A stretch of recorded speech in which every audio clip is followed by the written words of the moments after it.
Recording in progress. बघा, भारताचा अर्थसंकल्पानंतर आपण महाराष्ट्राचा अर्थसंकल्प, महाराष्ट्राचा बजेट बघतोय. आता बजेट म्हणजे काय, तर सरकारची धोरणं आणि पुढचं जे आर्थिक त्यांचं जे संकल्प आहे, म्हणजे त्याची अभिव्यक्ती म्हणजे बजेट आहे. संविधानात बजेटचा उल्लेख नाही, मी आधीच सांगितलंय. 112 मध्ये वार्षिक वित्तीय विवरणपत्र असं सांगितलेलं आहे, आणि 202 मध्ये राज्याचा वार्षिक वित्तीय विवरणपत्र सांगितलं, अॅन्युअल फायनान्शियल स्टेटमेंट. राज्यघटनेने बजेटची जबाबदारी आहे ती राज्यपालावर दिलेली आहे, तिकडं राष्ट्रपतीवर दिलेली आहे. मात्र ऍक्च्युअल मांडायचं काम अर्थमंत्री करतात. दोन्हीकडे कोण करतं ते काम? बजेट मांडायचं अर्थमंत्री.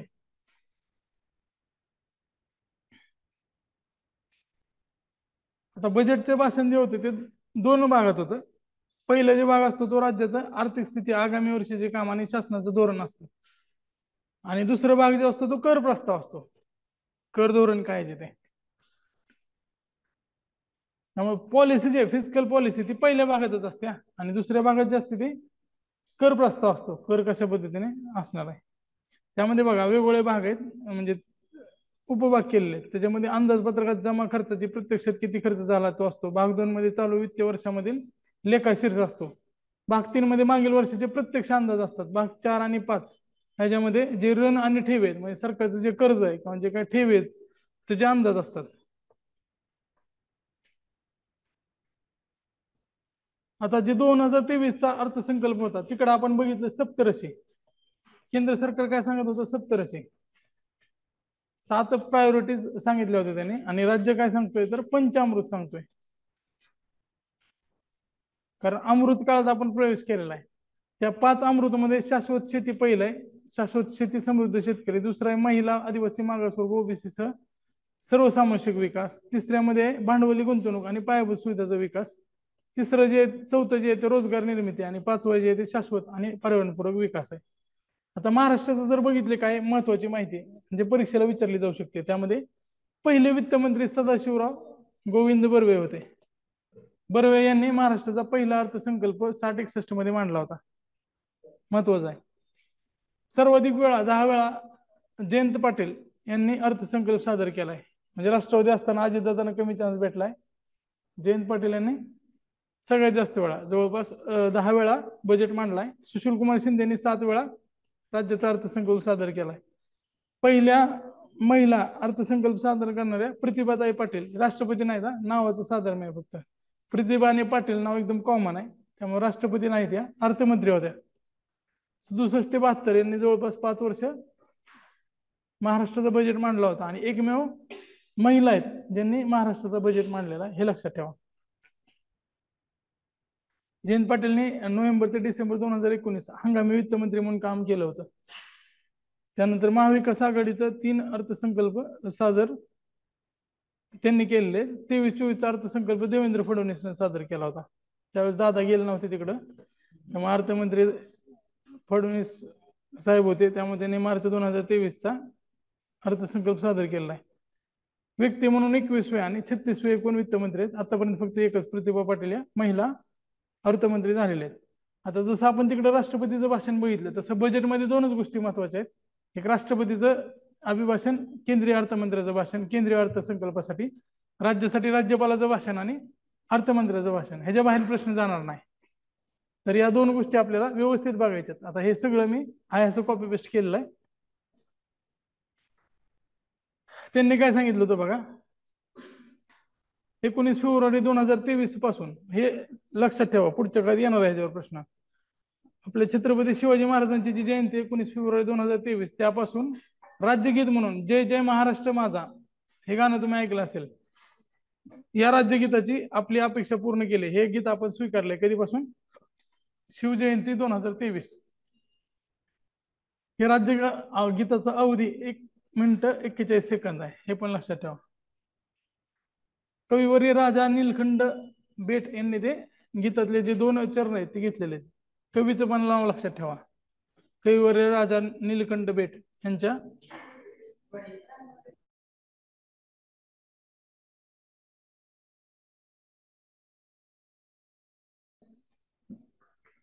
मॅडम काय सांगत होतं? हा सॉरी, हे तर हे झालंय. मला वाटलं होतं ओरिजिनल नाव त्यांचं हे असेल, तिथं मिस्टेक झाली, त्यामुळे कॉपी करताना मिस्टेक झाली. त्याचे 2 चरण घेतलेले आहेत.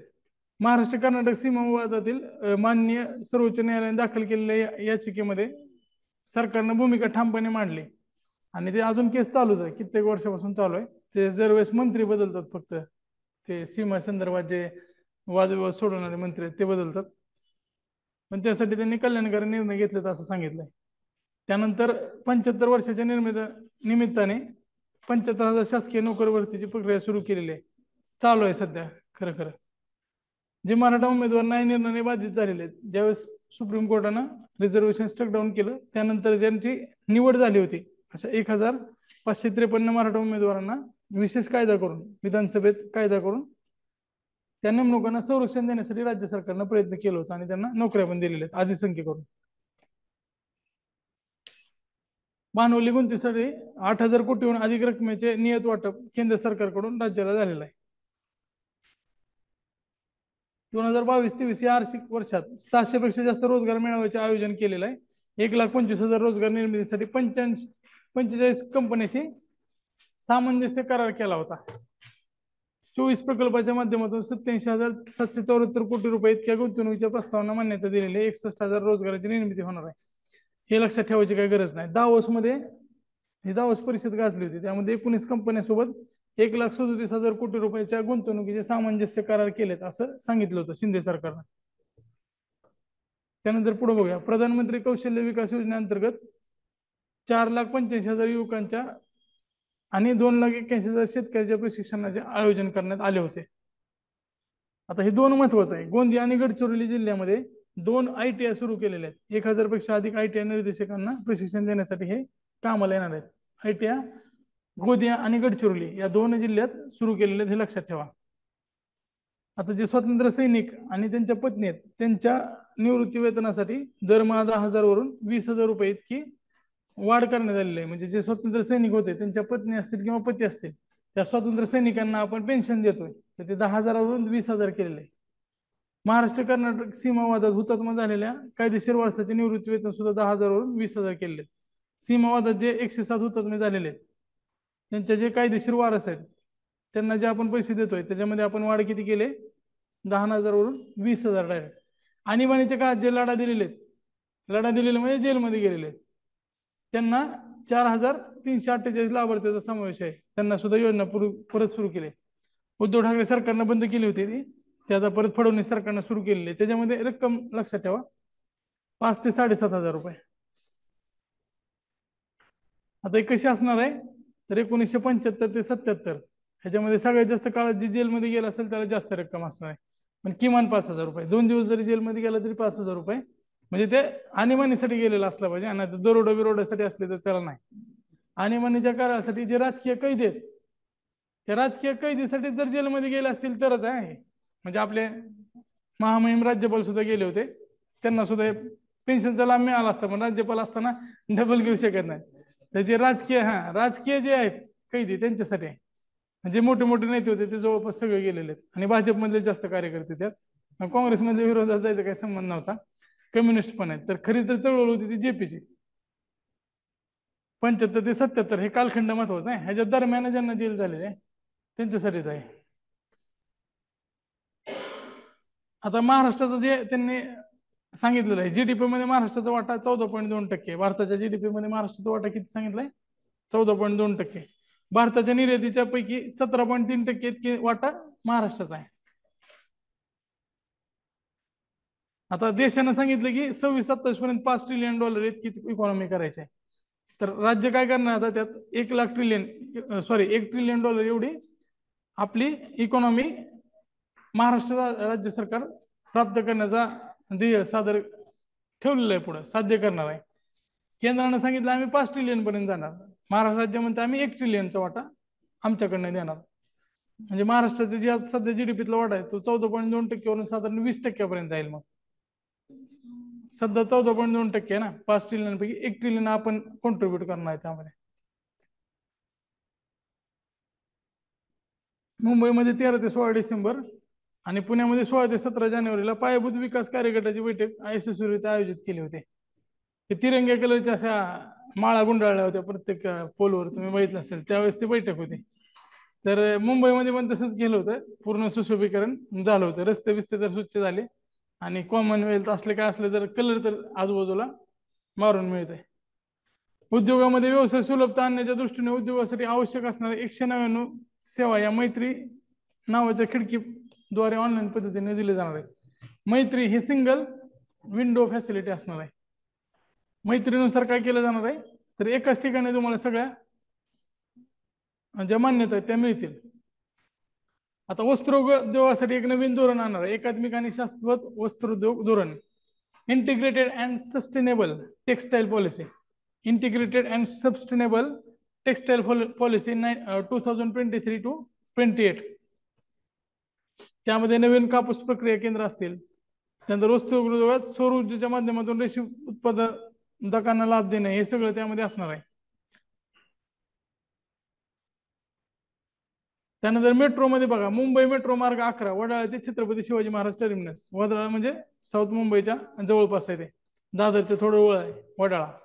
वडाळा ते CST पर्यंत 13 किलोमीटर लांबीच्या 2 आता इलिव्हेटेड आणि 8 आहेत ते भुयारी मार्ग आहेत, त्याचा त्यामध्ये समावेश असेल. गतिशक्तीवर भर देण्यासाठी सरकारने 3 शहरामध्ये, त्यामध्ये मुंबईमध्ये 30 किलोमीटर, नागपूरमध्ये 40 आणि पुण्यात 32 किलोमीटर लांबीचे मेट्रो मार्ग सुरू केले आहेत. स्वच्छ भारत अभियान 2.0च्या धर्तीवर स्वच्छ महाराष्ट्र अभियान 2.0 सुरू करण्यात आलेलं आहे, हे पण लक्षात ठेवा. मुंबईत सर्वसमावेशक आरोग्य सुविधा देण्याकरता हिंदू सम्राट बाळासाहेब ठाकरे आपला दवाखाना योजनेअंतर्गत 72 दवाखाने सुरू केलेले आहेत. हे राज्यभरात सुरू झालेत, हा मी पुढे सांगणार आहे ते अजून. हिंदू हृदय सम्राट बाळासाहेब ठाकरे आपला दवाखाना योजना, तुम्ही जर मुंबईत कधी गेला असाल तर बसमध्ये बघितलं असेल ह्याचं पोस्टर सगळीकडे. तर 72 दवाखाने मुंबईत सुरू केलेले आहेत. अजून प्रस्ताव आहे वेगवेगळे दवाखाने सुरू करायचे. आता खासगी क्षेत्र आणि जे NGOज आहेत त्यांच्या सहभागातून राज्याचा सर्वसमावेशक विकास करण्याकरता नीती आयोगाच्या धर्तीवर महाराष्ट्र इन्स्टिट्यूट ऑफ ट्रान्सफॉर्मेशन मित्र नावाची संस्था स्थापन केली जाणार आहे. मित्र, Maharashtra institution of for transformation. हे धोरणात्मक, तांत्रिक आणि कार्यात्मक दिशा देण्यासाठी एक विचार गटाचं काम करणार आहे.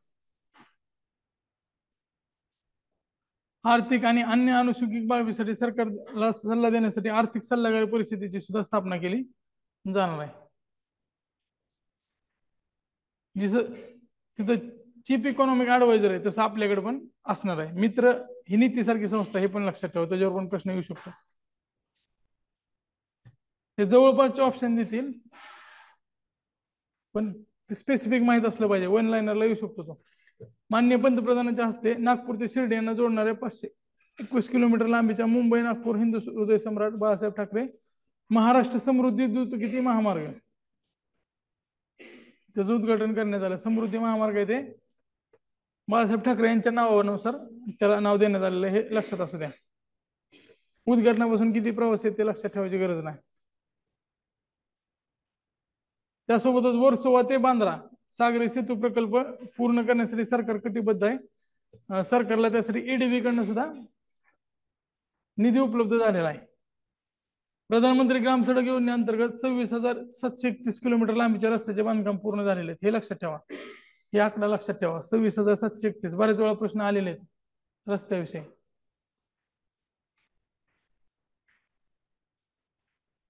विविध योजनेच्या माध्यमातून 5,000 गावांमध्ये जलयुक्त शिवार अभियान 2.0 राबवण्याचे ठरवलेले आहेत. 2014 ते 19 राबवण्यात आला होता जलयुक्त शिवार. जलक्षमता वाढवण्यासाठी गाळमुक्त धरण आणि गाळयुक्त शिवार हे सुद्धा सुरू करण्यात आले. 2017ला सुरू करण्यात आलं होतं ते गाळमुक्त धरण आणि गाळयुक्त शिवार. 2021 पर्यंत जे कालावधी होतं पण ते आता कंटिन्यू सुरू ठेवणार आहे. 2017 ते 21 गाळमुक्त धरण आणि गाळयुक्त शिवार लक्षात असू द्या. 2017 ते 21 दरम्यान राबवण्यात आलं होतं. आता मुदतवाढ दिलेली आहे ह्याला. गाळमुक्त धरण आणि गाळयुक्त शिवारमध्ये काय असतं तर गाळ मोफत दिला जातो, फक्त ट्रान्सपोर्टचा जो खर्च आहे तो शेतकऱ्याने करायचा असतो. नदीतला आणि जो मोठ्या तलावातला गाळ आहे तो काढण्यासाठी. प्रधानमंत्री कृषी सिंचाई योजनेअंतर्गत 27 प्रकल्पाला बळीराजा जलसंजीवनी योजना या प्रकल्पाला मंजुरी दिलेली आहे. बळीराजा जलसंजीवनी योजना जिथं आहे तिथं कुपोषण शेतकरी आत्महत्या जास्त आहेत. तिथे बळीराजा जलसंजीवनी योजना राबवली जाते. त्या दृष्टीनं जे जलसिंचनची क्षमता आहे ते वाढवण्यासाठी प्रयत्न केले जातात. तर हे लक्षात ठेवायची गरज नाही किती पूर्ण केले वगैरे. आता हे लक्षात ठेवा, शेतकऱ्यांना दिवसा वीज पुरवठा करण्यासाठी मिशन 2025 कार्यक्रम हाती घेतलेला आहे. त्या अंतर्गत पुढील 3 वर्षात 30% कृषी वाहिन्यांचे सौर ऊर्जाकरण करण्यात येणार आहे. मिशन 2025 त्याच्यामध्ये पुढचे जे सौर वाहिनी आहेत त्याच्यामध्ये रूपांतर केलं जाणार आहे. 5 लाखापेक्षा अधिक घरकुले बांधून पूर्ण करण्यासाठी प्रधानमंत्री आवास योजना ग्रामीण आणि राज्य पुरस्कृत राज्य ग्रामीण गृहनिर्माण योजनेची अंमलबजावणी अमृत महाआवास अभियान म्हणून सुरू करण्यात आले. आता हे मागच्या वर्षी सांगतात हा. बजेटमध्ये नरेंद्र मोदीच्या नावाने स्कीम काढली, मी तुम्हाला पुढे सांगेन ते. पोलीस कर्मचाऱ्यांसाठी सुद्धा पुरेशी निवासस्थाने उपलब्ध करून देण्यासाठी सुद्धा शासनाने म्हाडाच्या मदतीने मुंबईमधील पोलीस निवासस्थानाचा पुनर्विकास कार्यक्रम हाती घेतलेला आहे. म्हाडा करते ते बांधकाम. राज्यामध्ये जल जीवन मिशन अंतर्गत 1,05,73,000 घरगुती नळ जोडण्या पुरवण्यात आलेल्या आहेत. शाश्वत भूजल व्यवस्थापनासाठी 1,442 गावात अटल भूजल योजना सुद्धा राबवण्यात येत आहे. ही आकडेवारी थेट तशी विचारली जाते. थोडेच आकडे परत वाचलं तर लक्षात येईल. साधारण कसं लक्षात ठेवायचं की ग्रामीण भागात महाराष्ट्राची लोकसंख्या किती आहे? 11 कोटी. बरोबर आहे. त्या 11 कोटीमध्ये साधारण ग्रामीण भागाची लोकसंख्या बघितली तर 5-6 कोटी असेल. घराचा जर विचार केला तर किती असेल? 3-4 माणसाचं एक घर असते ना. 4 माणसं राहतात एका घरात. तर मग त्या तुलनेत जर गेलं तर आपण 1 कोटीच्या आसपासच येईल. त्याच्यावरून आपण अंदाज काढू शकतोय. शाश्वत भूजल व्यवस्थापनासाठी 1,442 गावामध्ये अटल भूजल योजना राबवलेली. आता हे लक्षात ठेवा, वन विभागात कार्यरत अधिकारी कर्मचारी वनांचे वन्यजीवांचे संरक्षण करते वेळी वन्य प्राण्याच्या हल्ल्यात मृत्यू ओढवल्यास वारसांना 25 लाख रुपये. जर वन अधिकारी किंवा कर्मचारी असेल तर वारसांना 25 लाख रुपये. कायमचे अपंगत्व आल्यास 3 लाख रुपये इतकं आर्थिक सहाय्य दिले जाणार आहे.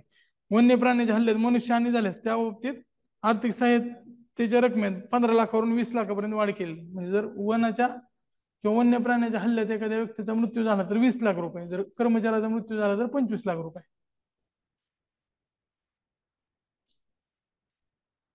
रामसर परिषद आहे ठाणे फ्लेमिंगो, ठाणे खाडी जे आहे ते फ्लेमिंगो अभयारण्य म्हणून रामसर क्षेत्र घोषित केले. यामागे त्या क्षेत्रातील पाणथळ क्षेत्राचे आणि वन्यजीवाचे संरक्षण करणे हा हेतू आहे. वन्यजीव संरक्षण अधिनियम 1972 अन्वये शासनाच्या मालकीच्या क्षेत्रात वन्य प्राण्याचे आणि वनस्पतीचे संरक्षण करण्याच्या प्रयोजनार्थ राज्यात नवीन संवर्धन राखीव क्षेत्र अधिसूचित केलेले आहेत. आता ते आपण परत GS1 मध्ये बघूया. हळद पिकाची उत्पादकता वाढवण्यासाठी हिंगोली जिल्ह्यात, हे लक्षात ठेवा, बाळासाहेब ठाकरे हरिद्रा संशोधन व प्रशिक्षण केंद्राची स्थापना करण्यात येणार आहे. या केंद्रासाठी 100 कोटी रुपयाचा निधी उपलब्ध करून देण्यात येईल. हिंगोली जिल्ह्यात बाळासाहेब ठाकरे हरिद्रा म्हणजे हळद संशोधन केंद्राची आणि प्रशिक्षण केंद्राची स्थापना केली जाणार आहे. संयुक्त राष्ट्राने 2023 हे वर्ष मिलेट इयर मी मागे लिहून दिलंच. या शासनाने काय केलंय? पौष्टिक तृणधान्य लोकप्रिय करण्यासाठी 200 कोटी रुपयाची तरतूद करून महाराष्ट्र पौष्टिक तृणधान्य अभियान सुरू केलेलं आहे. यासाठी सोलापूरला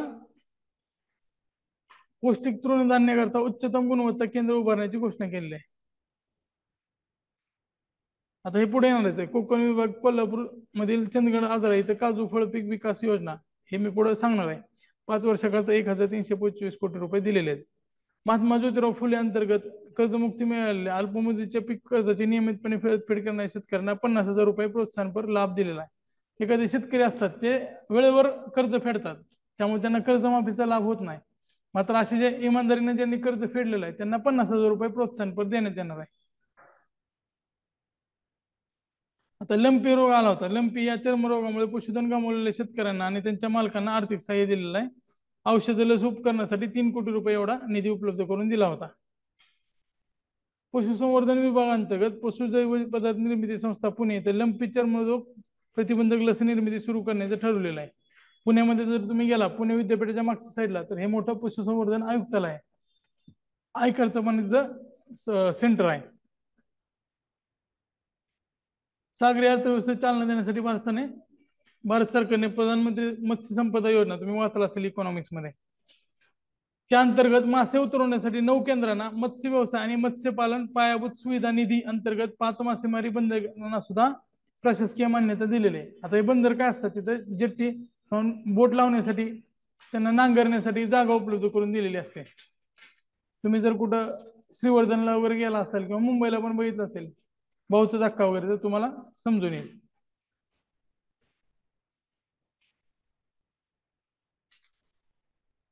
आता जनतेच्या सोयीसाठी भूमापन आणि नागरी भूमापन नकाशे हे अधिकार अभिलेख असे म्हणजेच गाव नमुना क्रमांक 7-12 मिळकत प्रत्येकाशी संलग्न असणारी GIS आधारित प्रणाली सुरू करण्यात आलेली आहे. स्वामित्व योजना कशी आहे तिकडं तर त्या पद्धतीने जर 7-12 असेल किंवा तुमचं मिळकत कार्ड असेल तर ते GIS शी लोकेट केलेले आहे. म्हणजे त्याच्यामध्ये तुमची नोंदणी चुकीची होऊ शकत नाही आणि ते GIS शी लोकेट केल्यामुळे त्याचे जे काम आहे ते सुद्धा फास्ट होऊन जाणार आहे. शेत जमिनीचा ताबा आणि मालकी हक्काबाबत शेतकऱ्यातील वाद मिटवण्यासाठी समाजामध्ये सलोखा निर्माण करणारी जमिनीच्या अदलाबदल दस्तावरील मुद्रांक शुल्कात कपात करून ते नाममात्र ₹1000 आणि नोंदणी शुल्क ₹1000 आकारण्यासंदर्भात सलोखा योजना राबवलेली. आता हे काय असते सलोखा योजना? समजा माझं शेत आहे इथं आणि एका शेजाऱ्याचं शेत आहे. आता काय झालंय की माझं शेत त्याच्या नावावर लागलंय आणि त्याचा गट नंबर माझ्या नंबरवर लागलाय. समजा माझं 7 एकर आहे आणि त्याचं 4 एकर आहे. आम्ही दोघं एकमेकाचे शेतात जात नाही, स्वतःच जमीन कसतोय, पण गट नंबर चुकलाय तेव्हा माझी शेती त्याच्या नावावर गेली, त्याची शेती माझ्या नावावर आली.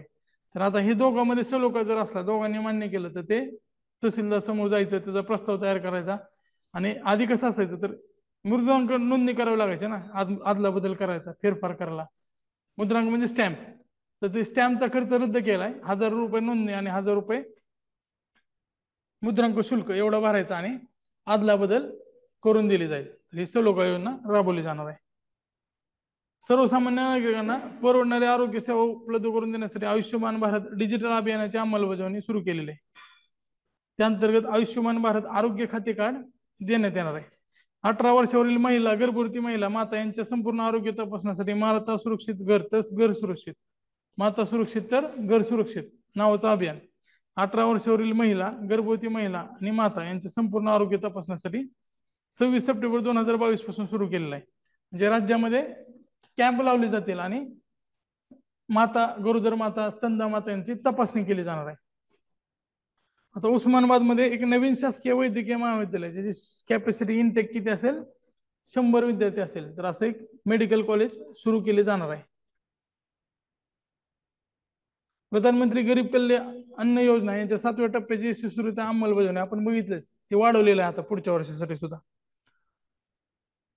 तर या अंतर्गत 7 कोटीहून अधिक लाभार्थ्यांना प्रति व्यक्ती दरमहा 5 किलो अतिरिक्त अन्नधान्य मोफत देण्यात आलेलं आहे. प्रति व्यक्ती 5 किलो. तृतीयपंथी व्यक्तींना सुद्धा शिधापत्रिका दिलेली आहे, जेणेकरून त्यांना सुद्धा अन्नधान्याचा या योजनेचा लाभ घेता येईल. बालसंगोपन योजनेअंतर्गत बालकाच्या संगोपनासाठी बालकांना प्रति बालक दरमहा ₹1100 वरून ₹2250 आणि स्वयंसेवी संस्थांना ₹250 इतकं परिपोषण अनुदान वाढवलेलं आहे. हे बालसंगोपन योजनेवर 2022 मध्ये प्रश्न आलेला आहे GS3 ला. ती पण आर्थिक पाहणीमधूनच उचलला होता प्रश्न, त्यामुळे लक्षात ठेवा.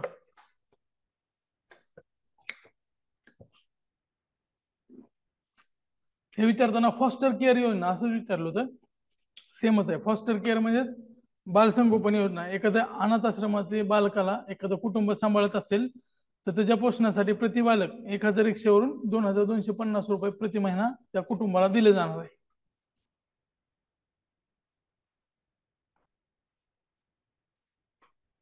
तर महिला हेल्पलाईन 181 सुरू करण्यात आलेला आहे. महिला संकटग्रस्त महिलांना तातडीने मदत मिळवण्यासाठी. त्यासोबत जे वर्किंग वुमन हॉस्टेल्स आहेत, एक 36 जिल्ह्यामध्ये भाडेतत्वावर 72 शासकीय वसतिगृह सुरू करण्याचा निर्णय घेतलेला आहे.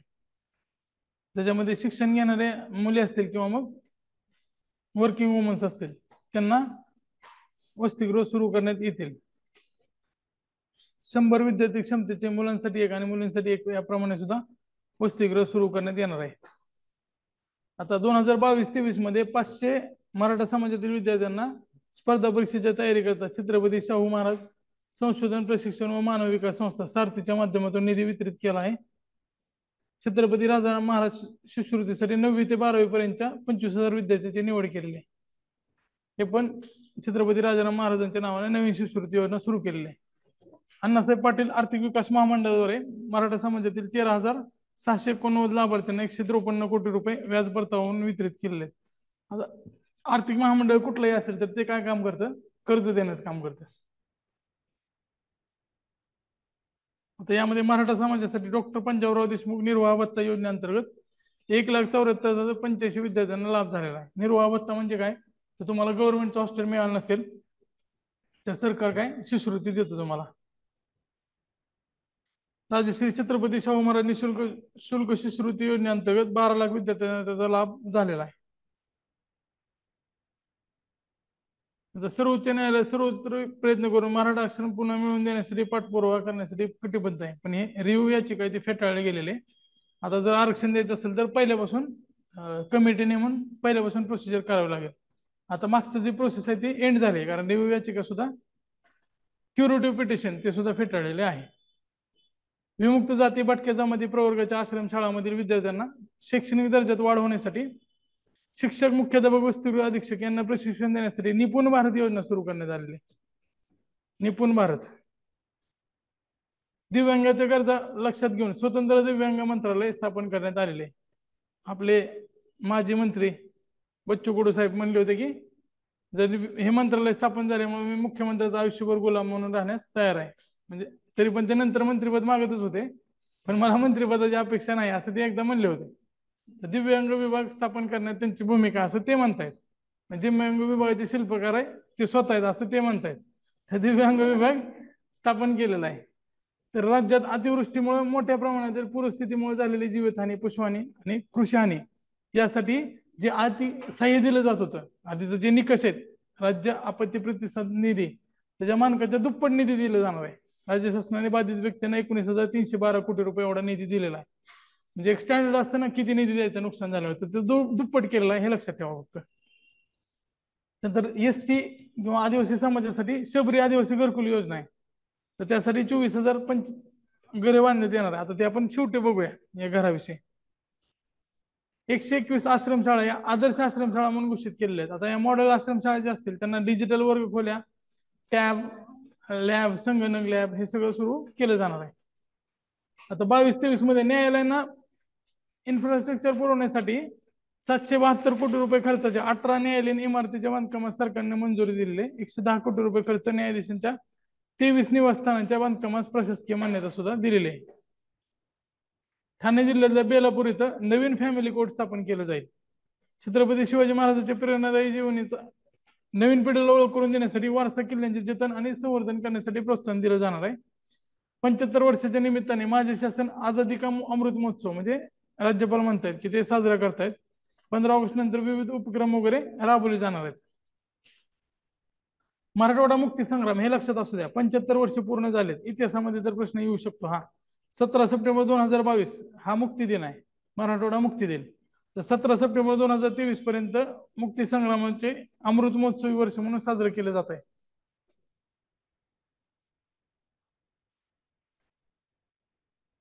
आता जे मराठवाडा विभागातले 8 जिल्हे आहेत त्याच्यामध्ये माझे शासन विविध कार्यक्रमांचे आयोजन करते, कारण यावेळेस मराठवाडा मुक्ती संग्राम 75 वर्ष पूर्ण झालेत. निजामाच्या अंमलाखाली ते स्वतंत्र भारतात समाविष्ट झालं होतं.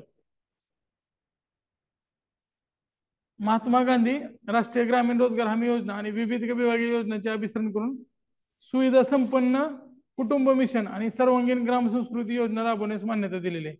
म्हणजे मनरेगा आणि इतर ज्या योजना आहेत त्यांचं एकत्रितपणे करून सुविधा संपन्न कुटुंब आणि सर्वांगीण ग्राम संस्कृती योजना, नाव अवघड आहे पण लक्षात ठेवा. त्याच्यामध्ये वेगवेगळ्या योजना एकत्रित करून राबवले जाणार आहेत वेगवेगळ्या योजनांच्या कोऑर्डिनेशनने. सुविधा संपन्न कुटुंब मिशन आणि सर्वांगीण ग्राम संस्कृती योजना लक्षात ठेवा.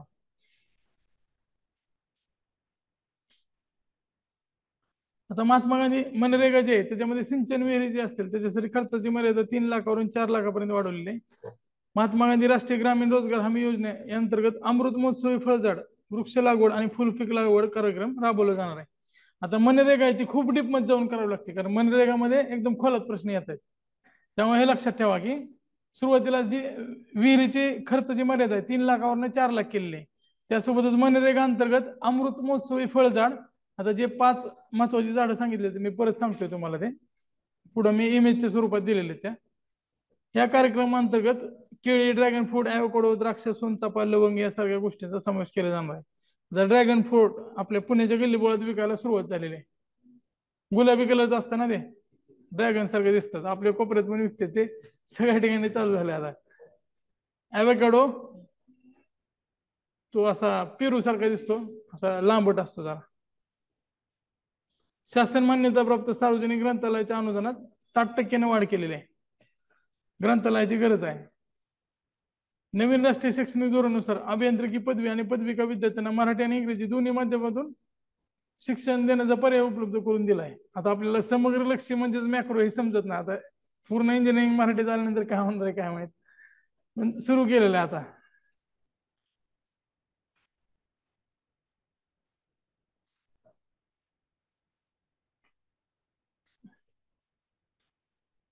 आता इलेक्ट्रॉनिकचा मराठी शब्द जे आहे ना ते बऱ्याच जणांना माहित नसेल, माझ्या पण लक्षात येत नाही.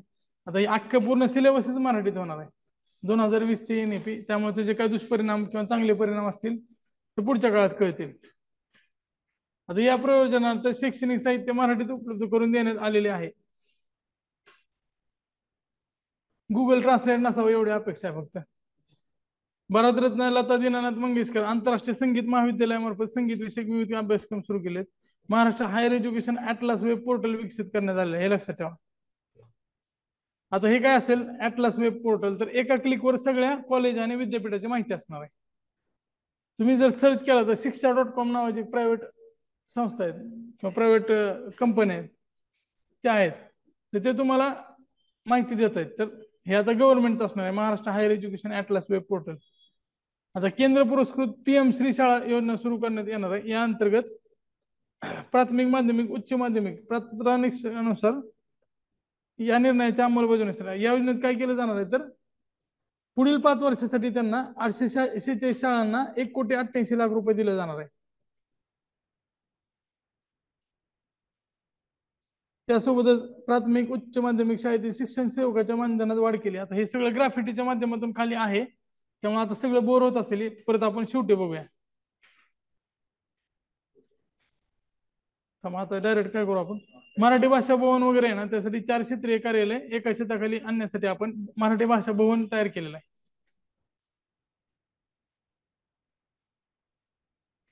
आता डायरेक्ट ह्याच्यामध्ये बघूया म्हणजे तुम्हाला एकदम व्यवस्थित समजेल.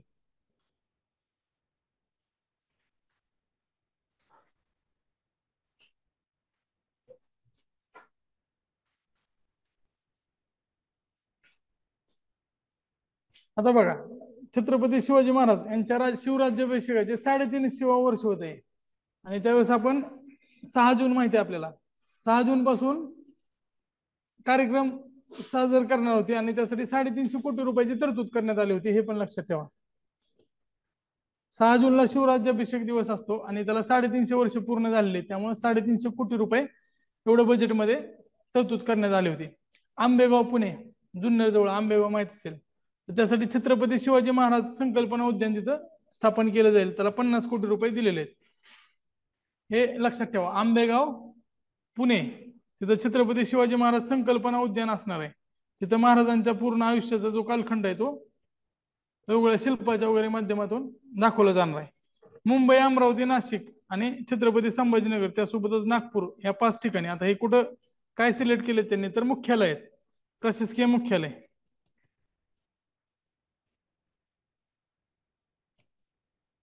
इथं 250 कोटी रुपये म्हणजे प्रत्येकी 50 कोटी. शिवचरित्रावर आधारित उद्यान असणार आहे, त्यामध्ये ऑडिओ व्हिज्युअल स्वरूपात महाराजांचं पूर्ण आयुष्य कसं कसं त्यांचा जन्मापासून ते पूर्ण स्वराज्य कसं उभं केलं हे सगळं त्यामध्ये असणार आहे. शिवनेरी किल्ल्यावर शिवछत्रपतीच्या जीवनचरित्रावर संग्रहालय असेल, त्यासाठी 300 कोटी रुपये शिवनेरी किल्ल्याच्या संरक्षणासाठी सुद्धा देण्यात आलेले आहेत. नंतर शाश्वत शेती समृद्ध शेतकरी, जे 5 पंचामृत आहेत त्यामध्ये पहिला शेतकरी, दुसरा महिला आदिवासी असणारे समाज घटक आहेत सगळे वंचित, तिसरं जे आहे त्याच्यामध्ये पायाभूत सुविधा आहेत, चौथ्यामध्ये रोजगार निर्मिती आणि 5व्यामध्ये पर्यावरणपूरक विकास आहे, हे लक्षात असू द्या.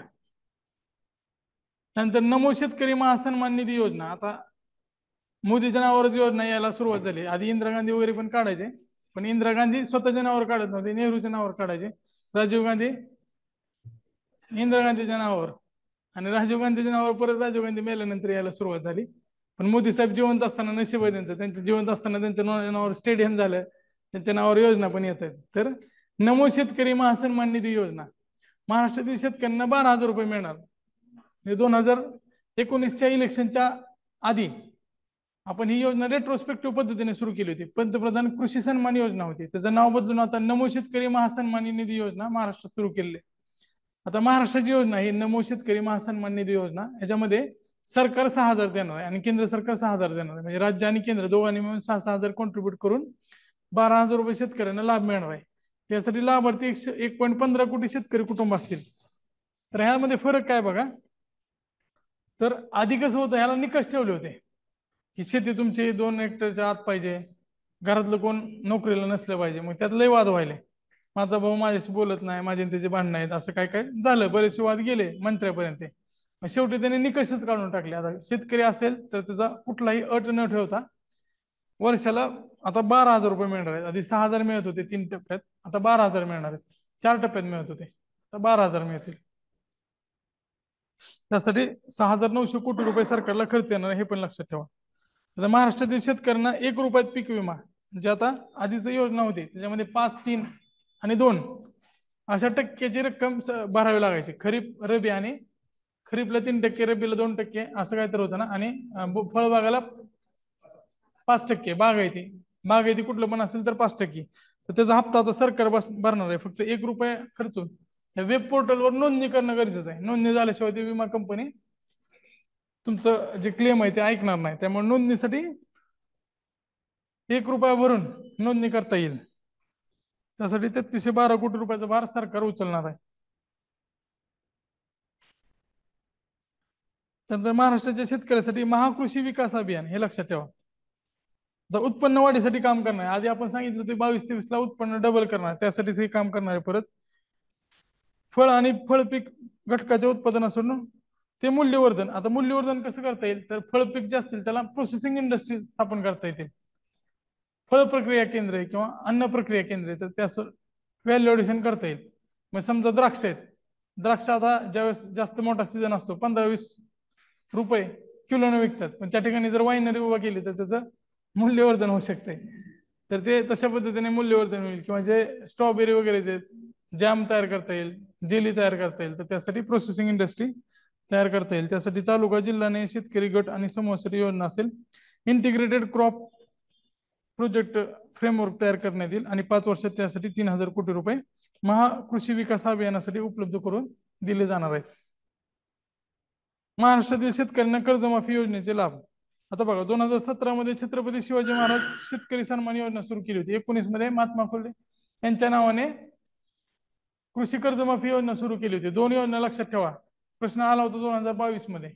तर यात काय झालं की काही शेतकरी याच्यापासून वंचित राहिले होते आणि पात्र होते, तर त्या पात्र शेतकऱ्यांना परत कर्जमुक्ती योजनेचा लाभ देण्यात येणार आहे. यामध्ये 12.84 लाख पात्र शेतकरी असतील, त्यांच्या खात्यात 4,683 कोटी रुपये थेट जमा होतील.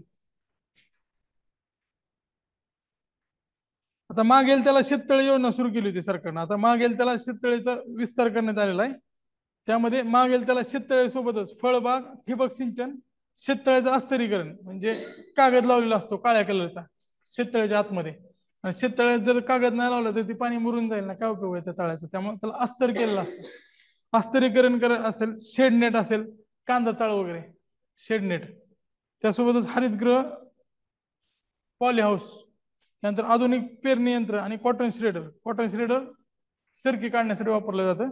तर या योजनेसाठी 1,000 कोटी रुपये सरकार खर्च करणार आहे. म्हणजे मागेल त्याला शेततळे सोबत आता ठिबक सिंचन, फळबाग, शेततळ्याचं अस्तरीकरण, शेड नेट, हरितगृह, पेरणी यंत्र आणि कॉटन श्रेडर या सगळ्या गोष्टी देणार आहे. काय काय मिळणार आहे ह्याच्यावर प्रश्न परत येऊ शकतोय. 1,000 कोटी रुपये सरकारनं त्यात खर्च करायचं ठरवलेलं आहे. नंतर गोपीनाथ मुंडे अपघात विमा योजना ही राबवण्यात येत होती. आता यामध्ये सोबत सानुग्रह योजना सुद्धा सुरू केलेली. सानुग्रह म्हणजे काय, तर सहानुभूती म्हणून काय पैसे दिले जातात एखाद्या व्यक्तीचा मृत्यू झाल्यानंतर. तर सरकारनं ठरवलं की हे जे क्लेम्स आहेत त्यासाठी खूप वेळ लागतो, त्यामुळे सरकार स्वतः 2 लाख रुपये जर शेतकऱ्याचा मृत्यू झाला तर देणार आहे. गोपीनाथ मुंडे यांच्या नावानं असणार आहे ते. अपघातग्रस्त शेतकऱ्याच्या कुटुंबांना पूर्वीच्या 1 लाखाच्या जागी आता 2 लाख रुपये देण्यात येतील. आपण मागच बघितले नैसर्गिक शेतीला प्रोत्साहन देणार आहे. केंद्र सरकारने 1 कोटीचा टार्गेट ठेवलेला आहे. 3 वर्षात 25 लाख हेक्टर शेती सेंद्रिय शेतीखाली आणायचे. 1000 जैवनिविष्ठा स्रोत केंद्र आहेत. ह्याच्यामध्ये काय केलं जाईल, त्याचे इनपुट्स असतील ते सेंद्रिय पद्धतीने दिले जातील. नाहीतर मला सेंद्रिय शेती करायची पण मला काय केमिकल्स शिवाय पर्याय नाही, फवारणीसाठी वगैरे काय ऑर्गॅनिक गोष्टी पाहिजेत, खतं ऑर्गॅनिक पाहिजेत, तर त्यासाठी 1000 केंद्र उभी केली जाणार आहेत, जेणेकरून आपले जे इनपुट्स आहेत तर ते ऑर्गॅनिक मिळतील. तर त्यासाठी 1000 सेंटर राज्य सरकार सुरू करत आहे.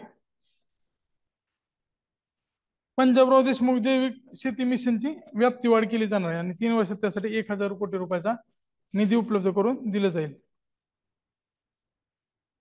नंतर श्री अन्न उत्कृष्ट केंद्र, मी तुम्हाला मगाशी सांगितलं श्री अन्न म्हणजे काय तर मिलेट्स, भरडधान्य. तर त्यासाठी सोलापूर स्थापन केलं जाणार आहे. आंतरराष्ट्रीय भरडधान्य वर्ष 2023 निमित्त श्री अन्न अभियान राबवण्यात येणार आहे. त्यासाठी 200 कोटी रुपयाची आर्थिक तरतूद आहे. सोलापुरात तो सेंटर स्थापन होईल, कारण सोलापूर ज्वारीसाठी आणि भरडधान्यासाठी प्रसिद्ध आहे ऑलरेडी. आता जे शेतकरी आहेत त्यांना अन्नधान्याऐवजी रोखीने आर्थिक मदत दिली जाईल. आता बघा जे 14 जे जिल्हे आहेत विदर्भ आणि मराठवाडा, तिथल्या शेतकऱ्यांना आहे ना आधी केसरी शिधापत्रिका द्यायचे आणि त्याच्यावर थेट अन्नधान्य दिले जायचे. आता त्या ठिकाणी डीबीटीद्वारे थेट आर्थिक मदत दिली जाणार आहे, हे लक्षात ठेवा. आता ती किती असणार आहे तर प्रतिवर्ष प्रति शेतकरी 1800 रुपये, 12,000 रुपये कृषी सन्मान योजनेचे आहेत. या 14 जिल्ह्यांनाच फक्त 1800 रुपये अन्नधान्यासाठी मिळणार आहे. तर ते 1800 रुपये ते प्रतिवर्ष प्रति शेतकरी अन्नधान्य विकत घेऊ शकतात.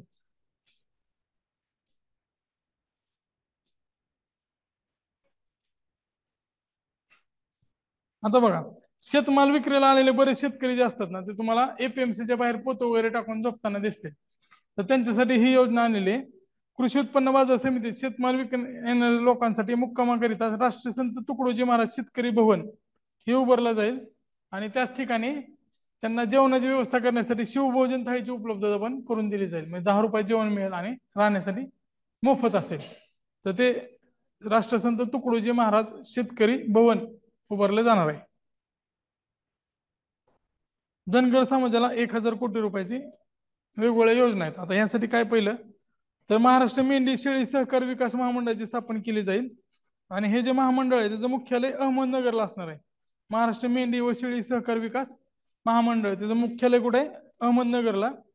आता धनगर समाजाची लोकसंख्या आहे ती जामखेड, कर्जत, नेवासा या तालुक्याच्या आसपास जास्त एक वडलेली आहे. म्हणजे इकडे पुण्या साईडला पण आहे, सातारा आणि इकडे सोलापूरला पण आहे पश्चिम महाराष्ट्रात. पण अहमदनगरची निवड केली. आता त्याचं नाव बदलून पुण्यश्लोक अहिल्यादेवी यांचं नाव त्याला दिलेलं आहे, अहिल्यादेवी नगर आता ते झालेलं आहे. तर त्या ठिकाणी त्याचं मुख्यालय असणार आहे. आता यामार्फत 10,000 कोटी रुपयाचे बिनव्याजी कर्ज त्याला उपलब्ध करून दिलं जाईल आणि या अंतर्गत वेगवेगळ्या योजना ते राबवेल. म्हणजे मेंढी गट खरेदी करायचं असेल किंवा शेळी खरेदी करायची असेल तर त्यासाठी या अंतर्गत मदत दिली जाणार आहे. त्यासोबतच राजे यशवंतराव होळकर महामेश योजना आपण बघितली, ही योजना GS3 मध्ये, तर त्या योजनेमध्ये सुद्धा भरीव निधी दिला जाईल असं सांगितलेलं आहे. आता गोसेवा आणि गोसंवर्धन, देशी गोवंशाचे संवर्धन करण्यासाठी महाराष्ट्र गोसेवा आयोगाची स्थापना केली जाणार आहे. आता केलेली आहे. मुंदडा सरांना त्याच्यावर अध्यक्ष म्हणून नेमलेलं आहे. पुण्याच्या प्रत्येक बसवर त्यांनी फोटो आहे, बघितलं असेल तुम्ही. आयोगामार्फत गोवर्धन आणि गोवंश सेवा केंद्र योजना राबवली जाणार आहे. गोवर्धन आणि गोवंश सेवा केंद्र योजनामध्ये जे देशी गाय आहेत त्यांच्या ब्रीडला प्रोत्साहन दिलं जाईल. गोमय मूल्यवर्धन योजना ह्याच्यामध्ये काय तर जे दूध वगैरे काय असेल किंवा जे प्रोडक्ट्स असतील त्यांचं जास्त व्हॅल्यू वाढायचे, जसं प्रोसेस इंडस्ट्रीमध्ये करतोय. जर आपण दुधाचं डेअरी वगैरे व्यवस्थित स्थापन केले, कोल्ड स्टोरेज जर ठेवले किंवा त्याच्यापासून वेगवेगळे पदार्थ तयार केले तर मूल्यवर्धन होईल. देशी गोवंशाच्या संवर्धनासाठी भ्रूणबाह्य फलन IVF सेंटर, रेतन केंद्र असं म्हणतात त्याला, तर त्यासाठी सुविधेत वाढ केली जाईल. विदर्भ मराठवाड्यातील 11 जिल्ह्यात दुग्ध विकासाच्या दुसऱ्या टप्प्यासाठी 160 कोटी रुपये दिले जातील. पश्चिम महाराष्ट्र असेल किंवा कोकण असेल तिथं थोडं डेअरी चांगले आहेत, पण इकडं विदर्भ मराठवाड्यात त्या गोष्टी कमी आहेत. त्यामुळे 11 जिल्ह्यात जिथं डेअरी स्ट्रक्चर जास्त व्यवस्थित विकसित झालेलं नाही, सहकारी क्षेत्र कमी आहे, त्या क्षेत्रात डेअरी डेव्हलपमेंट प्रोग्राम राबवला जाईल आणि त्यासाठी 160 कोटी रुपयाचा निधी दिला जाणार आहे. अहमदनगर जिल्ह्यात नवीन पशुवैद्यकीय महाविद्यालय सुरू केलं जाईल. वेटरनरी कॉलेज गव्हर्नमेंटचं तिथं स्थापन केलं जाणार आहे.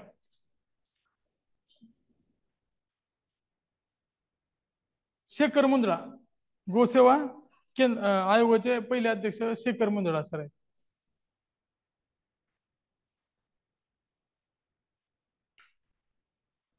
तर मासेमार कुटुंबाच्या कल्याणासाठी 50 कोटीचा मत्स्य विकास कोष स्थापन केला जाणार आहे. विमा आणि डिझेल अनुदानानं दिलं. आता विमा आणि डिझेलचं अनुदान काय आहे ते मी तुम्हाला सांगतो. प्रकल्पबाधित जे मासेमारी आहेत त्यांना नुकसान भरपाईसाठी महाराष्ट्र सरकार वेगळं धोरण राबवणार आहे. समजा आता बारसू प्रकल्प असेल किंवा जैतापूर जवळ बरेचसे अणु ऊर्जा प्रकल्प असेल, त्याला बऱ्याच वेळा रिफायनरीला विरोध होतो. का विरोध होतो? तर तिथले मासेमार आहेत जे त्यांचं पुनर्वसन करावं लागतं.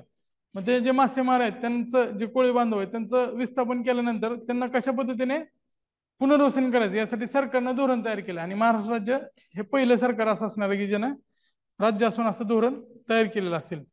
प्रकल्पामुळे विस्थापित झालेल्या किंवा तात्पुरत्या प्रभावित झालेल्या मासेमारी कुटुंबांना मदत देण्यासाठी प्रकल्पाच्या 2% किंवा 50 कोटी रुपयाचा मत्स्य विकास कोष स्थापन केला जाईल. समजा आता ही रिफायनरी आली, आरामको वगैरे त्याच्यामध्ये इन्व्हेस्ट करते. आता रिफायनरी कुठं होणार ते नक्की नाही, बऱ्याच ठिकाणावर त्याला विरोध होतोय.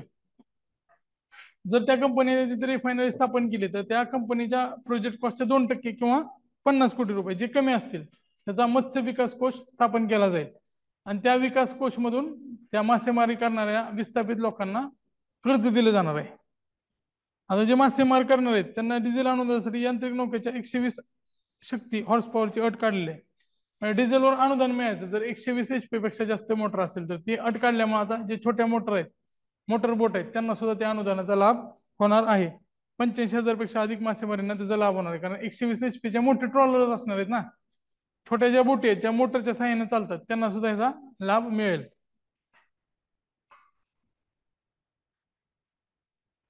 यासाठी 269 कोटी रुपयाची तरतूद करण्यात आलेली आहे. पारंपरिक मासेमारी करणाऱ्या मासेमार बांधवासाठी केंद्राच्या मदतीने 5 लाखाचा विमा उतरवला जाणार आहे.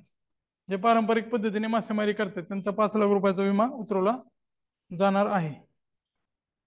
शेतकऱ्यासाठी ट्रान्सफॉर्मर योजना आणि प्रलंबित कृषी पंपांना वीज जोडणे. आता आपण 2000 मिशन बघितलं होतं मागाशी, मिशन 2030 ना, 30% सौर जोडणी केली जाणार आहे कृषी पंपांना.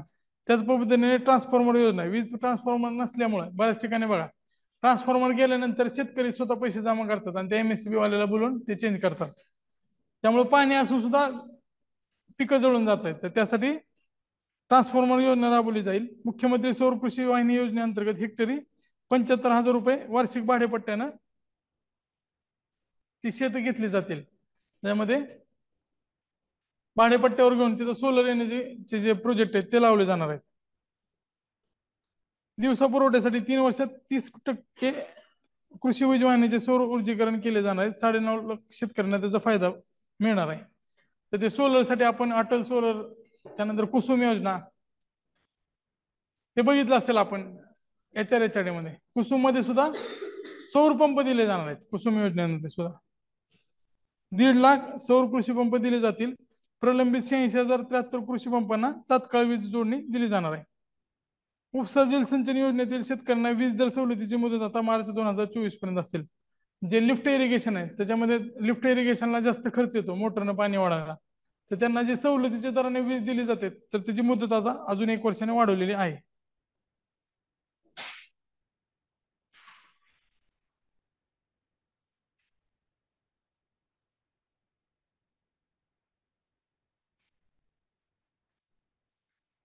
आता नदी जोड प्रकल्प केंद्र सरकारच्या बरेच आहेत. त्याच्यामध्ये आता बघा महाराष्ट्रातले कोणते आहेत? दमणगंगा पिंजोळ नदी जोड प्रकल्प राज्य निधीतून पूर्ण केले जाणार आहे.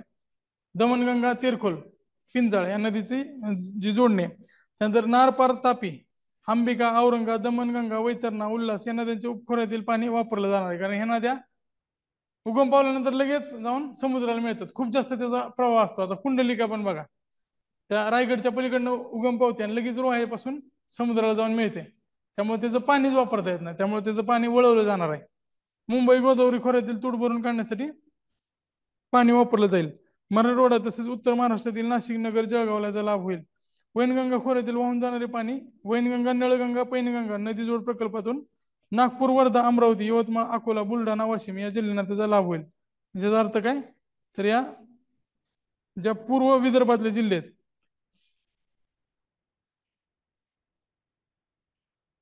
वैनगंगा, नळगंगा, पैनगंगा हे लक्षात ठेवा, पूर्व विदर्भासाठी महत्वाचं आहे.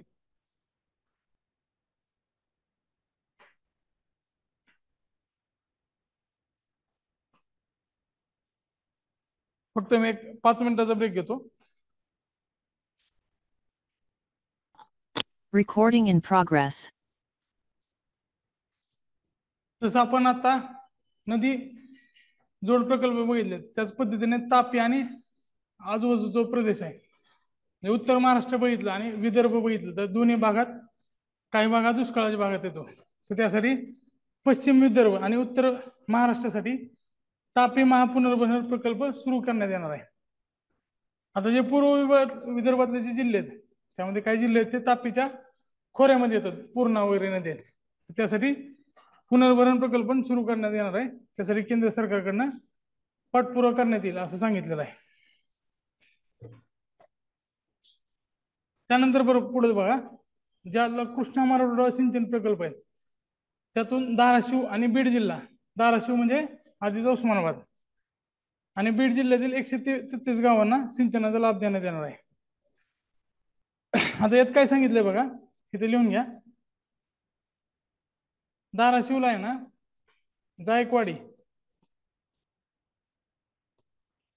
व उजनी प्रकल्पातून लाभ दिला जाईल.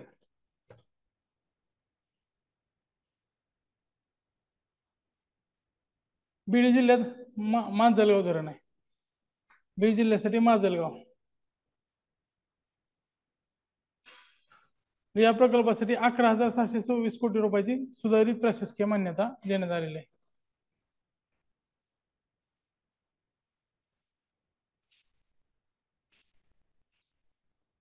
आता कृषी सुविधा केंद्रामध्ये विदर्भात संताप प्रक्रिया केंद्र, आता नागपुरात कृषी सुविधा केंद्र सुरू केलं जाणार आहे आणि विदर्भात संताप प्रक्रिया केंद्र. आता जे संत्रा प्रक्रिया केंद्र आहेत ते कुठं कुठं आहेत ते लक्षात ठेवा.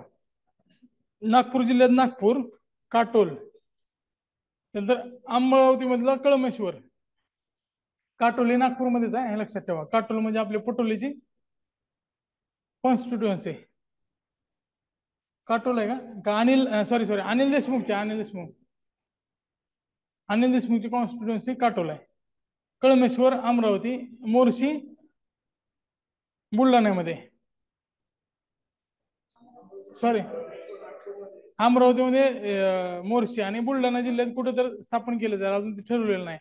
अमरावती मधलं मोर्शी, तर नागपूर असेल, काटोल असेल, त्यानंतर कळमेश्वर असेल आणि मोर्शी, त्यासोबतच बुलढाण्यात कुठं स्थापन केलं जाईल असं ठरवलं नव्हतं त्यांनी.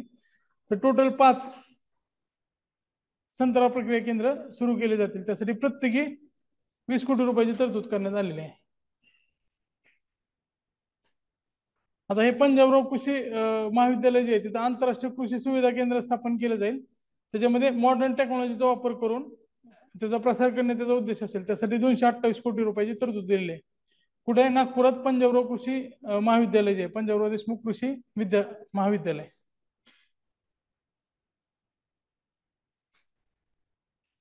त्यानंतर सिंचनाचे वेगवेगळे प्रकल्प आहेत. 8 महिन्यात 27 सिंचन प्रकल्पला सुधारित प्रशासकीय मान्यता, सुप्रमाजित असेल त्याचा सुधारित प्रशासकीय मान्यता. चालू 268 पैकी 39 प्रकल्प यावर्षी पूर्ण करणार आहेत. प्रधानमंत्री कृषी सिंचन योजनेतले 6 प्रकल्प पूर्ण करणार आहेत. बळीराजा जलसंजीवनी योजनेतले 24 प्रकल्प पूर्ण करणार आहेत. गोसी खुर्द हा ऐतिहासिक धरण आहे, 1983 ला सुरू झाला होता, अजून चालूच आहे. म्हणजे सुरुवात झाली होती ना त्यावेळेस त्याचं जे बजेट होतं त्याच्यापैकी म्हणजे जवळपास ते 300 कोटीच्या आसपास पूर्ण होणार होता. आता 20,000 कोटीच्या 2,000 कोटीच्या वर गेले, तरी अजून त्याचं एस्टिमेट वाढतेच. इंदिरा गांधीने उद्घाटन केलेलं आहे ते, इंदिरा गांधीच्या काळातलं आहे, अजून चालूच आहे ते. तर जून 2024 पर्यंत प्रकल्प पूर्ण करायचा आता ठरवलेला आहे आपण फायनली. कोकणच्या सिंचन सुविधेसाठी विशेष कृती कार्यक्रम खारभूमी बंधाऱ्याच्या कामांना गती. खारभूमी बंधारे म्हणजे काय, तर भरतीचं पाणी जे असेल तर शेतात शिरलं तर ते जमीन खाऱ्या होऊन जातात, नॉर्मल पिकं त्यात येत नाहीत. त्यामुळं त्यासाठी बंधारे ती कामं सुद्धा पूर्ण केली जाणार आहेत.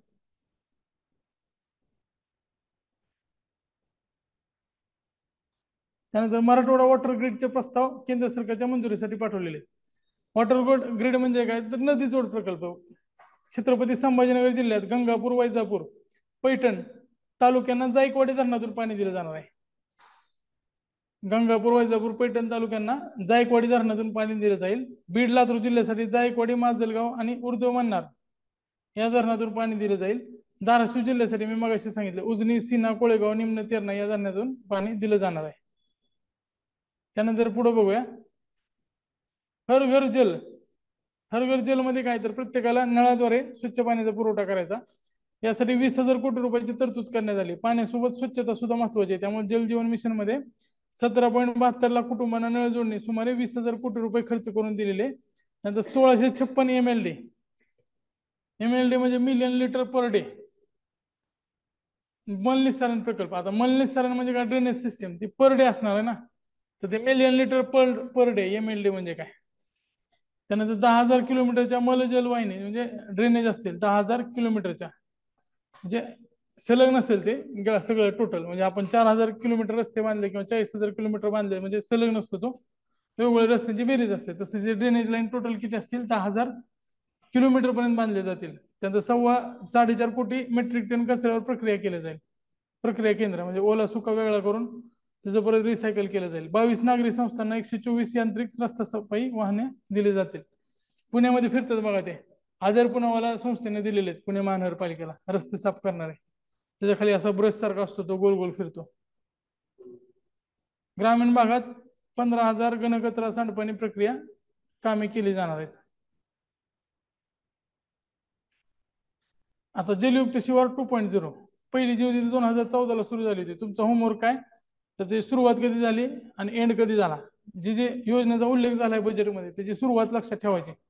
जो दुसरा टप्पा आहे तो 5,000 गावांमध्ये सुरू करण्यात आला होता. गाळमुक्त धरण आणि गाळयुक्त शिवार योजनेस 3 वर्षाची मुदतवाढ देण्यात आलेली आहे. ती योजना सांगितली मी तुम्हाला काय ते. त्यानंतर लेक लाडकी योजना नवीन स्वरूपात. लेक लाडकी मी संताची मजवरी कृपा बहुतांची हे त्याची टॅगलाईन आहे.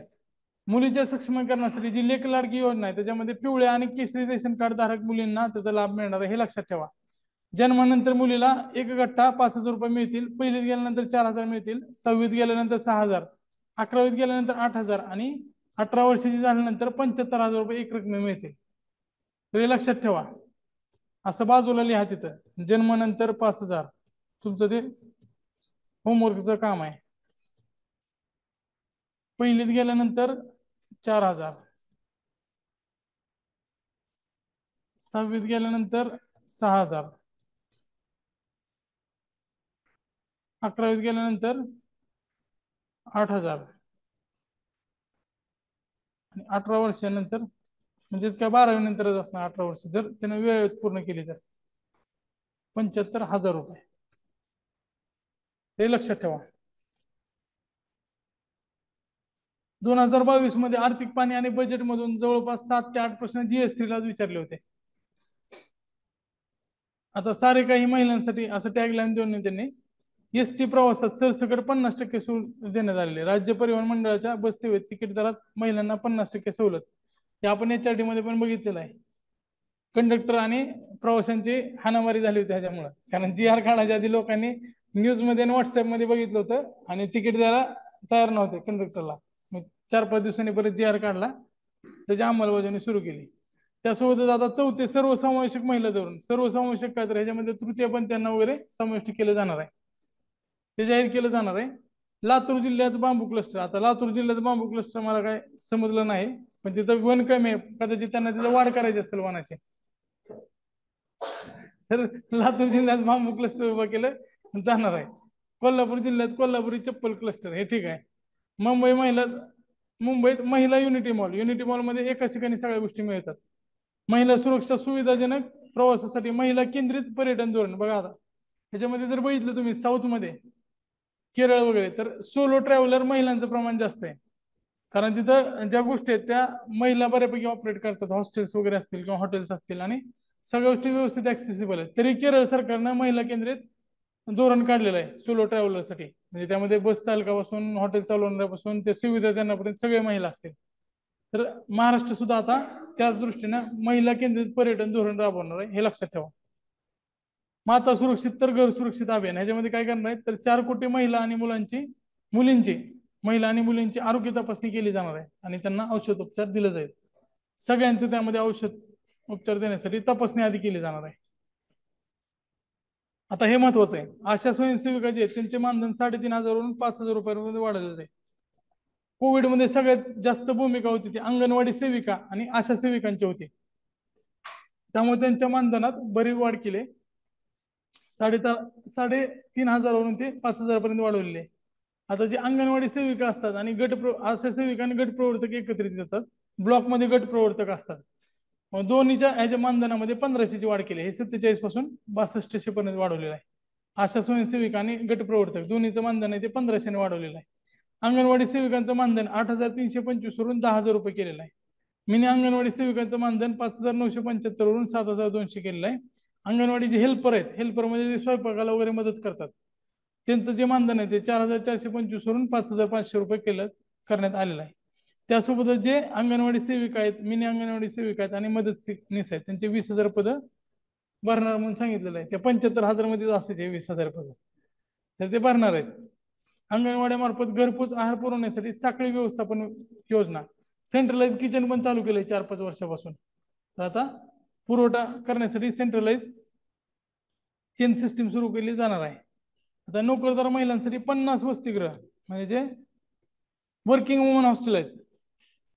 आता त्यामध्ये शहरी भागात नोकरीसाठी आलेल्या महिलांना केंद्राच्या मदतीने 50 वसतिगृहाची निर्मिती केली जाणार आहे. त्यामध्ये अडचणीचे असणारे जे महिला आहेत, लैंगिक शोषणातून मुक्त केलेल्या महिला आहेत, त्यासाठी उज्ज्वला योजना ऑलरेडी राबवली जाते, स्वाधार आणि उज्ज्वला. तर स्वाधार आणि उज्ज्वला हे दोन्ही एकत्रित करून शक्ती सदन ही नवीन योजना राबवली जाईल, ज्यात 50 वसतिगृहाची निर्मिती पण केली जाणार आहे. पीडित महिला असतील किंवा आश्रय पाहिजे असणारे महिला असतील, विधी सेवा, आरोग्य सेवा, समुपदेशन इत्यादी सेवा ह्या एकाच ठिकाणी त्या शक्ती केंद्रात दिल्या जाणार किंवा शक्ती सदनातून दिल्या जाणार आहेत. 50 नवीन शक्ती सदन निर्माण केले जातील.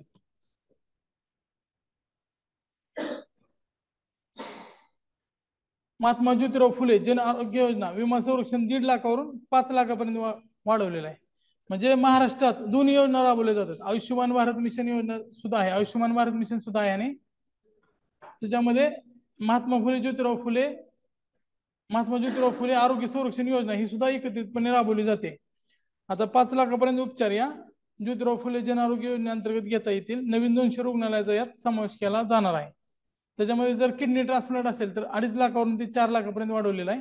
राज्यभरात 700 स्वर्गीय बाळासाहेब ठाकरे आपला दवाखाना सुरू करण्यात येतील. आपण मागेच बघितलं होतं, मुंबईत 72 सुरू केलेत, महाराष्ट्रभरात 500 सुरू करणार आहेत. जन आरोग्य योजना लक्षात ठेवा, महात्मा फुले जन आरोग्य योजनेवर प्रश्न येऊ शकतो. 1.5 लाखावरून 5 लाख केलेलं हे लक्षात असू द्या. निराधार योजनेमध्ये वाढीव अर्थसहाय्य हे मी तुम्हाला सांगितलेलं आहे ऑलरेडी HRD मध्ये. अंत्योदयाचा विचार करण्यात आलेला आहे. संजय गांधी निराधार आणि श्रवणबाळ योजनेमध्ये अर्थसहाय्य 1000 वरून 1,500 रुपयापर्यंत वाढवलेले आहे. सरकारवर अतिरिक्त 2400 कोटी रुपयाचा जो बोजा पडणार आहे तो सरकार उचलणार आहे, आणि प्रत्येक महिन्याच्या पहिल्याच आठवड्यात ते मिळतील ह्याची जबाबदारी सरकार घेणार आहे. संजय गांधी निराधार आणि श्रावणबाळ दोन्ही योजनेला जो अर्थसहाय्य ते 1,500 रुपयापर्यंत केलेला आहे. आता जे ज्येष्ठ नागरिक आहेत त्यांना प्रत्येक शहरात विरंगुळा केंद्र, नाना नानी पार्क आजी आजोबासाठी असते, पुण्यामध्ये पण आहेत बऱ्याच ठिकाणी. तर वयोश्री योजनेचा सुद्धा विस्तार केला जाईल. आता राष्ट्रीय वयोश्री योजना काय तर ते लक्षात ठेवा. तर त्याच्यामध्ये जे हेल्पिंग एड्स आहेत, म्हणजे त्याच्यामध्ये जे काय कानाचं कमी ऐकू येत असेल तर कानासाठी मशीन असेल, वॉकिंग स्टिक असेल, वॉकर असेल, तर या सगळ्या ज्या गोष्टी आहेत त्या वयोश्री योजनेअंतर्गत दिले जातात. वैद्यकीय उपकरण आणि इतर काय सुविधा असतील तर त्याचा राज्य सरकारकडून विस्तार करण्यात येणार आहे. प्रत्येक महानगरपालिका क्षेत्रात विरंगुळा केंद्र सुद्धा स्थापन केलं जाणार आहे.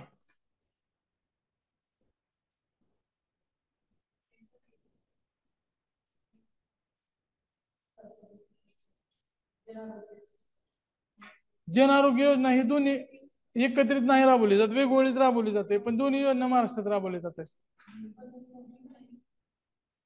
मिळताना एकाच लाभ घेऊ शकता तुम्ही, दोन्ही एकदम कसं मिळतील, एकाच योजनेनं लाभ घेऊ शकता, पण दोन्ही योजना राबवली जातात. जन आरोग्य योजना पण राबवली जाते, आयुष्यमान भारत पण राबवली जाते. विविध समाज घटकाच्या संस्थेसाठी भरीव निधी, आता हे प्रत्येक वेळेस असतंच. म्हणजे बार्टी, सारथी, महाज्योती, अमृतचा जन्म व्हायचा अजून. महाज्योती आता नुकतीच जन्मलेले, सारथी आणि बार्टी जुने आहेत एकदम, म्हणजे सारथी त्यातल्या त्यात 4-5 वर्ष झाले, बार्टी जुने एकदम. बार्टीच्या धर्तीवर सारथीची निर्मिती करा. सारथी झाल्यानंतर महाज्योती आली आणि ईडब्ल्यू साठी अमृतचा अजून जन्म व्हायचा आहे. जे राहिलेले त्यांच्यासाठी अमृत असेल, मग सगळ्या स्कीम चालू होतील, सगळीकडे फील गुड असेल, प्रत्येकाला शिष्यवृत्ती मिळेल, कुणाला एमपीसी करतोय त्याचं टेन्शन नसेल. त्याच्यामध्ये तुम्ही फक्त ह्याच्यामध्ये म्हणजे जास्त बरं चाललंय असं वाटू देऊ नका, आणि त्यावेळेस आपण ढिल्ल पडतो. अण्णासाहेब पाटील आर्थिक विकास महामंडळ असेल, महात्मा फुले आर्थिक विकास महामंडळ असेल, अण्णाभाऊ साठे आर्थिक विकास महामंडळ, म्हणजे बाकी सगळे जे महामंडळ आहेत त्यांना भरीव निधी देईल असं सरकार सांगतंय दरवर्षी. आता संत सेनाजी केशशिल्पी महामंडळ स्थापन केलं जाईल, त्यामार्फत सुद्धा निधी उपलब्ध करून दिला जाणार आहे. त्यानंतर सारथीचं एक विभागीय कार्यालय हे लक्षात ठेवा. त्यासोबत सुसज्ज अभ्यासिका आणि वसतिगृहासाठी 50 कोटी रुपये दिलेले, ते कुठे उभारलं जाणार आहे? नाशिकमध्ये. सारथीचं विभागीय कार्यालय नाशिकमध्ये उभारलं जाणार आहे. आता हे नवीन महामंडळावर 2023च्या पूर्व परीक्षेला प्रश्न आलता बहुतेक, राज्यसेवेच्या जोड्या लावला, जोड्या चुकवल्या होत्या त्याने. असंघटित कामगार कल्याण मंडळ स्थापन केलं जाईल. लिंगायत तरुणांना महात्मा बसवेश्वर यांच्या नावाने आर्थिक विकास महामंडळ असेल. गुरु समाजासाठी संत काशिबा गुरु, नाव लक्षात ठेवा, त्यांच्या नावाने आर्थिक विकास महामंडळ असेल. रामोशी समाजासाठी राजीव उमाजी नाईक आर्थिक विकास महामंडळ असेल. वडार समाजासाठी पैलवान मारुती चव्हाण वडार आर्थिक विकास महामंडळ असेल. ही महामंडळे राज्य इतर मागासवर्गीय वित्त महामंडळांतर्गत काम करणार आहेत. प्रत्येकाला 50 कोटी रुपये निधी दिला जाणार आहे. प्रत्येक महामंडळाला 50 कोटी रुपयापर्यंत निधी दिला जाईल. आता आदिवासी बांधवांच्या शिक्षणासाठी 250 शासकीय आदिवासी आश्रमशाळांना आदर्श आश्रमशाळाचा दर्जा देणार आहे. आदर्श शाळामध्ये काय काय असणार आहे, तर जे लॅब असतील किंवा क्लासरूम असतील ते डिजिटल होतील, त्यांना टॅब दिलं जाईल आणि तिथं संगणक सगळे उपलब्ध करून दिले जातील. ई लॅब सुद्धा असणार आहे, ई लायब्ररी असणार आहे. त्यानंतर अनुसूचित जमातीच्या 100 विद्यार्थ्यांना पीएचडी साठी अधिछात्रवृत्ती आपण बघितलेलं आहे, शिष्यवृत्ती योजना, पीएम स्कॉलरशिप आणि फेलोशिप स्कीम. आता अल्पसंख्याक महिलांच्या आर्थिक विकासासाठी 15 जिल्ह्यात 3000 बचत गटाची निर्मिती केली जाईल. आणि जे हायर एज्युकेशनसाठी शिष्यवृत्ती आहे ते 25,000 वरून 50,000 पर्यंत अल्पसंख्याकासाठी वाढवली जाणार आहे.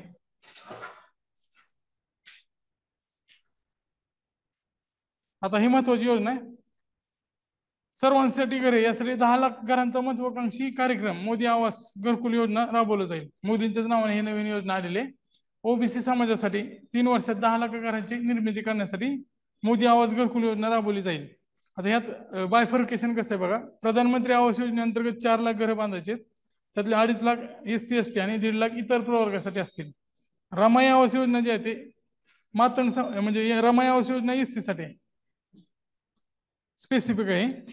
त्यात किमान 25,000 घरे मातंग समाजासाठी राखीव असणार आहेत, किमान 25,000 घरे.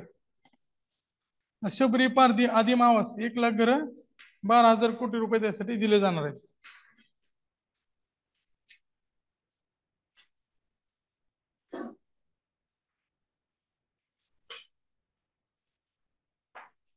यशवंतराव चव्हाण मुक्त वसाहत योजना आपण बघितली माग, 20 लाभार्थीची निवड करायची आणि 20 लाभार्थ्यांना 5 गुंठ्याची जागा देऊन तिथं घर बांधून द्यायचं. त्यासाठी 50,000 घरं बांधली जातील आणि 6,000 कोटी रुपयाचा निधी त्यासाठी दिला जाणार आहे. 50,000 मध्ये 50,000 घरे ते विमुक्त जाती आणि भटक्या जमातीसाठी असतील आणि 50,000 घरं जे आहेत ते स्पेशली धनगर समाजासाठी असतील, हे लक्षात ठेवा.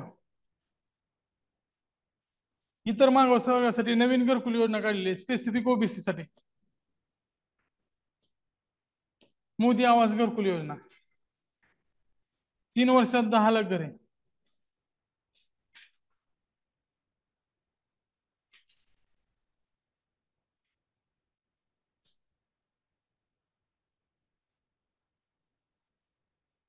त्यातले या वर्षी 3 लाख घर बांधले जातील.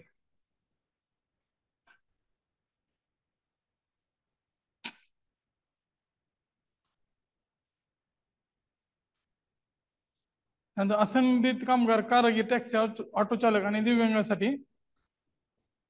नवीन योजना आणली. 3 कोटी असंघटित कामगारासाठी महाराष्ट्र राज्य, आपण मागच बघितलं, असंघटित कामगार कल्याण मंडळ स्थापन केलं जाईल. ह्याला 50 कोटी रुपयाचा निधी दिला जाणार आहे.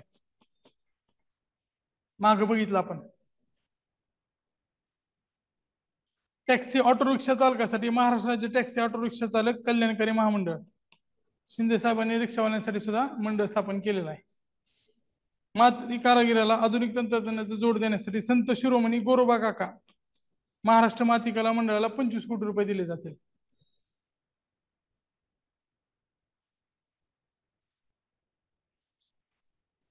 स्वतंत्र दिव्यांग कल्याण विभागांतर्गत शिक्षण पुनर्वसन रोजगाराच्या योजना राबवल्या जातील. आता समृद्धी महामार्ग झाला, आता नवीन शक्तीपीठ महामार्ग स्थापन केला जाणार आहे. तर समृद्धी महामार्गाचा विस्तार सिंदखेड राजा नोड आणि शेगाव पर्यंत चौपदरी रस्ता बांधून केलेला आहे. त्यानंतर आता पुढे बघा, पवनार ते पात्रादेवी सिंधुदुर्ग पर्यंत शक्तीपीठ महामार्ग स्थापन केला जाईल. आणि हा जो विस्तार असेल तो साधारण नागपूर गोवा च्या आसपास असेल. 86,300 कोटी रुपये खर्च केले जाणार आहे यासाठी.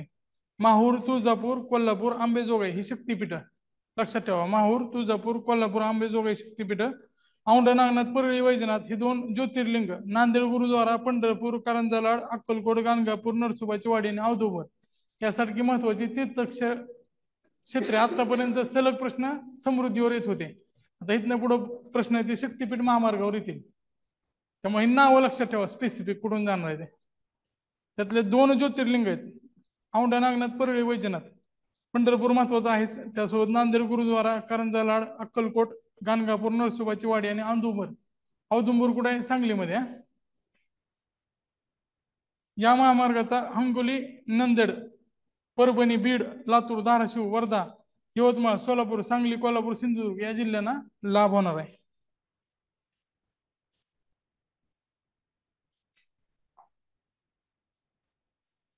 आता पुण्यामध्ये ट्रॅफिक माहिती आहे सगळ्यांना, त्यासाठी त्यांना रिंग रोड साठी भरीव तरतूद केलेली आहे.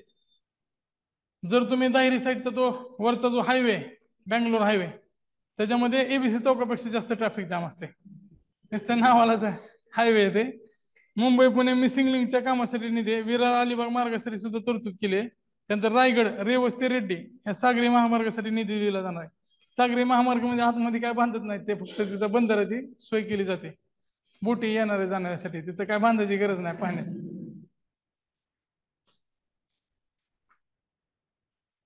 नंतर हायब्रिड अॅन्युइटी मधून 75,000 किमी रस्त्याचे 90,000 कोटी रुपये बांधले जातील. त्यासाठी एडबी सुद्धा मदत करणार आहे. आता ह्याच्यामध्ये तुम्ही काय हे लक्षात ठेवू नका किती रुपये कशाला दिले जातील, डायरेक्ट काय लक्षात ठेवायचं, प्रधानमंत्री ग्राम सडक योजनेअंतर्गत 6,500 किमी रस्ते बांधले जाणार आहेत. मातोश्री ग्राम समृद्धी पानंद क्षेत्रासाठी नवीन योजना आहे. पानंद रस्ते म्हणजे काय, तर जे कच्चे रस्ते शेतातल्या ट्रॅक्टर वगैरे, शेतातला माल वगैरे आणण्यासाठी लागत आहेत. पावसाळ्यात तिकडे जाऊ शकत नाही, चाक एकदा अडकलं तर निघत नाही, ट्रॅक्टर सोडून ट्रॅक्टर बरोबर बाहेर निघू शकते.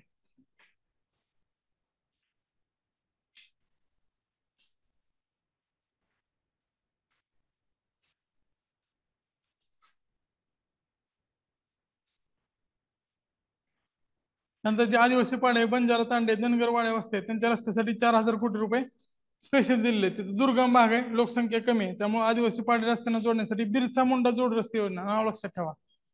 बिरसा मुंडे जोड रस्ते योजना आहे. बंजारा तांडे रस्त्यांसाठी संत सेवालाल महाराज जोड रस्ते योजना. त्या समाजातील ते दैवतासारखं मानलं जाते अशा संतांचे नाव त्या योजनेला दिलेले आहेत.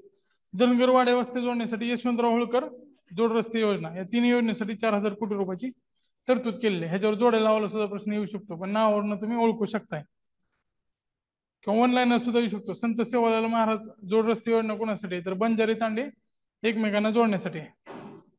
आता मेट्रो प्रकल्प, मुंबईत 337 किलोमीटरचे मेट्रोचे जाळे उभा करण्यात आले, त्यातले 46 किलोमीटर ओपन झालेत, आणखी 50 किलोमीटर यावेळेस चालू होतील. मुंबई मेट्रो 10, मुंबई मेट्रो 11 आणि 12. आता शेवटचे 2 लक्षात ठेवा. वडाळा ते छत्रपती शिवाजी महाराज टर्मिनस हे 11 नंबरचा मार्ग आहे. 12 नंबर कल्याण ते तळोजाला आहे. ठाण्याच्या पुढे आहे ते, कल्याण ते तळोजा. नागपूर मेट्रोचा दुसरा टप्पा 43 किलोमीटरचा आहे. पुणे मेट्रोसाठी 8,313 कोटीची कामे प्रगतीपथावर आहे. आता ठाण्याला वर्तुळाकार मेट्रो येणार आहे, नाशिकमध्ये निओ मेट्रो येणार आहे. पुणे मेट्रोसाठी पिंपरी चिंचवड ते निगडी कॉरिडॉर तयार केलं जाईल आणि स्वारगेट ते कात्रज मेट्रो नवीन तयार होणार आहे. मंजूर झालेले आहे स्वारगेट ते कात्रज.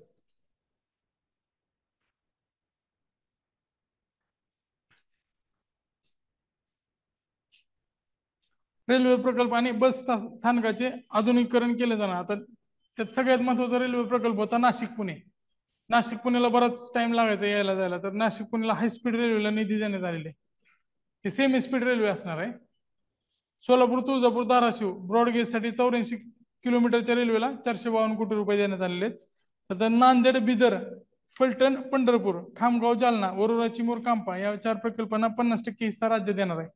त्यामुळे रेल्वे मंत्रालय लवकर काम सुरू करेल. बऱ्याच दिवसापासून राज्याची मागणी होती, आता राज्य स्वतः त्यातला 50% खर्च देणार आहे.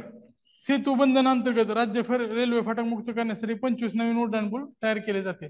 आता पण कोकणातल्या बऱ्याच ठिकाणी हे नाहीत, कारण जर रेल्वेच्या फाटकला उड्डाणपूल असेल तर मग रेल्वे क्रॉसिंगची गरज राहत नाही, ऍक्सिडेंट पण कमी होत आहेत. तर 100 बसस्थानकाचे आधुनिकीकरण आणि पुनर्बांधणीसाठी सुमारे 400 कोटी रुपये दिले जातील. इंदापूर किंवा रोहा हे नवीन बसस्थानक आहेत, ते नवीन मॉडेलने बांधलेले आहेत. तशा पद्धतीने नवीन बसस्थानक बांधले जातील. विमानतळाच्या विकासामध्ये शिर्डी विमानतळावर नवीन प्रवासी टर्मिनल बांधण्यासाठी 527 कोटी रुपयाचा खर्च करण्यात येईल. छत्रपती संभाजीनगरमध्ये नवीन विमानतळ बांधलं जाणार आहे आणि त्या विमानतळासाठी 734 कोटी रुपये भूसंपादनासाठी दिलं जाणार आहे, जी जागा आहे ती विकत घेण्यासाठी. नागपूरमध्ये आंतरराष्ट्रीय विमानतळ विस्तार आहे, मिहानचा सुद्धा विस्तार केला जाणार आहे. पुरंदरमध्ये नवीन आंतरराष्ट्रीय विमानतळ होणार आहे, ह्याचा बराच वाद चालू होता कुठे घ्यायचं, शेवटी पुरंदरला गेलेला आहे. नागपूरमधील मिहान प्रकल्पासाठी 100 कोटी रुपये एक्स्ट्रा दिलेले आहेत. बेलोरा आणि शिवनी इथं विमानतळ विकासाची कामं केली जाणार आहे. बेलोरा अमरावतीमध्ये, शिवनी अकोलामध्ये. त्यानंतर मुंबईचा सर्वांगीण विकास, त्याच्यामध्ये मुंबईच्या सुशोभीकरणासाठी 1729 कोटी रुपये खर्च केले जाणार आहेत.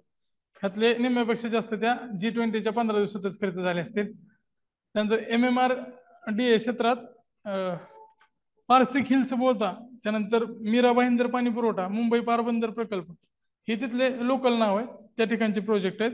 नंतर ठाणे वसई खाडी जल वाहतुकीने जोडली जाणार आहे. ठाणे वसई खाडी हे खूप मोठा भाग आहे. खाडी तुम्ही बघितलं असेल मुंबईत गेल्यानंतर, जर तुम्ही हार्बर लाईनला गेला असाल तर ते सीवूड पासून तुम्ही इकडे जात असाल घाटकोपरला वगैरे, तर त्या खाडीवरनं जावं लागतं. तर त्या खाडी जे ते थ्रू आउट आहे वसईपर्यंत, तिथे जर जलवाहतूक तयार केली तर मग ट्रॅफिक मधनं सुटका होईल. तर गेटवे ऑफ इंडिया जवळ रेडिओ क्लब, गेटवे ऑफ इंडियाच्या जवळ गेला तुम्ही तर त्याच्या बाजूला ताज हॉटेल आहे. हॉटेलचं थोडं पुढे चालत गेल्यानंतर थोडं भाग असा पुढे आल्यासारखं दिसतो, तर तो रेडिओ क्लब आहे, इंग्रजाच्या काळात स्थापन झालेला आहे. त्या ठिकाणी प्रवासी चिठ्ठी सुरू केली जाणार आहे. प्रवासी चिठ्ठी म्हणजे प्रवासी बोट. विद्यार्थ्यांना जी शिष्यवृत्ती मिळत होती 5वी ते 7वी ती आता 1000 वरून 5000 रुपये म्हणजे भरीव वाढ केली आहे, 5 पट वाढवले डायरेक्ट. 8वी ते 10वी साठी 1500 वरून 7500 रुपये. आणि स्थानिक स्वराज्य संस्थांच्या ज्या शाळा आहेत म्हणजे महानगरपालिका जेडपीच्या वगैरे शाळा, 8वी पर्यंत सर्व विद्यार्थ्यांना गणवेश मोफत दिले जाणार आहे.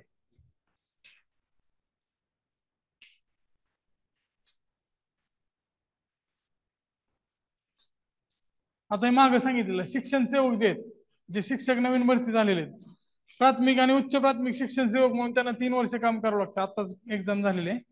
तर 6000 वरून त्यांना आता 16000 रुपये मिळणार आहेत प्राथमिकला असतील तर.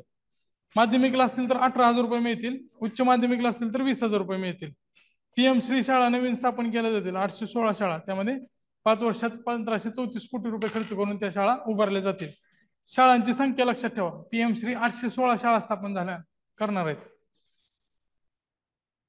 आता विद्यापीठ शैक्षणिक संस्थांना प्रत्येकी 500 कोटी रुपये दिले जाणार आहेत. यातल्या संस्था कुठल्या आहेत त्या लक्षात ठेवा. डेक्कन कॉलेज, डेक्कन कॉलेज इकडे जर तुम्ही विश्रांतवाडीकडे गेला तर तिथं डेक्कन कॉलेज आहे, तर त्यासाठी निधी दिला जाईल. त्यानंतर राष्ट्रसंत तुकडोजी महाराज विद्यापीठ नागपूरला आहे. शासकीय विदर्भ विज्ञान संस्था अमरावतीला आहे. COEP 2 भागात विभागली, ती स्टेशनकडे जाणारा जो रस्ता आहे शिवाजीनगर पासून, अर्धा कॅम्पस इकडे आहे, अर्धा कॅम्पस पलीकडे आहे, त्याला सुद्धा 500 कोटी रुपये दिले जाणार आहेत. महाराष्ट्रातले सगळ्यात जुनं इंजिनिअरिंग कॉलेज COEP आहे. तर गोंडवाना विद्यापीठ एका जिल्ह्यासाठी असणारी 2 विद्यापीठ आहेत, एक गडचिरोलीचं आणि एक सोलापूरचं. तर त्यातल्या गोंडवाना विद्यापीठाला 500 कोटी दिले जाणार आहे. आणि दुसरं जे विद्यापीठ आहे सोलापूरचं पुण्यश्लोक अहिल्यादेवी होळकर विद्यापीठ सोलापूर, ह्याला सुद्धा 500 कोटी रुपयाचं अनुदान दिलं जाणार आहे. होमी बाबा राज्य विद्यापीठ हे कुठं आहे, तर तुम्ही गेटवेला गेला असाल, ताजच्या मागच्या साईडला होमी बाबा विद्यापीठ आहे, ते समजत पण नाही.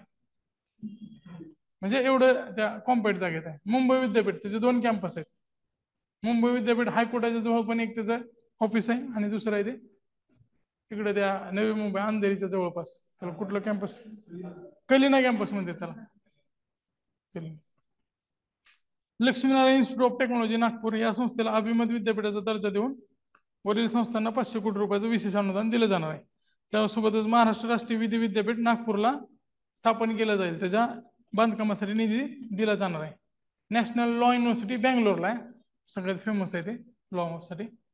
आता महाराष्ट्रामध्ये सुद्धा नॅशनल लॉ युनिव्हर्सिटी स्थापन होईल नागपूरला.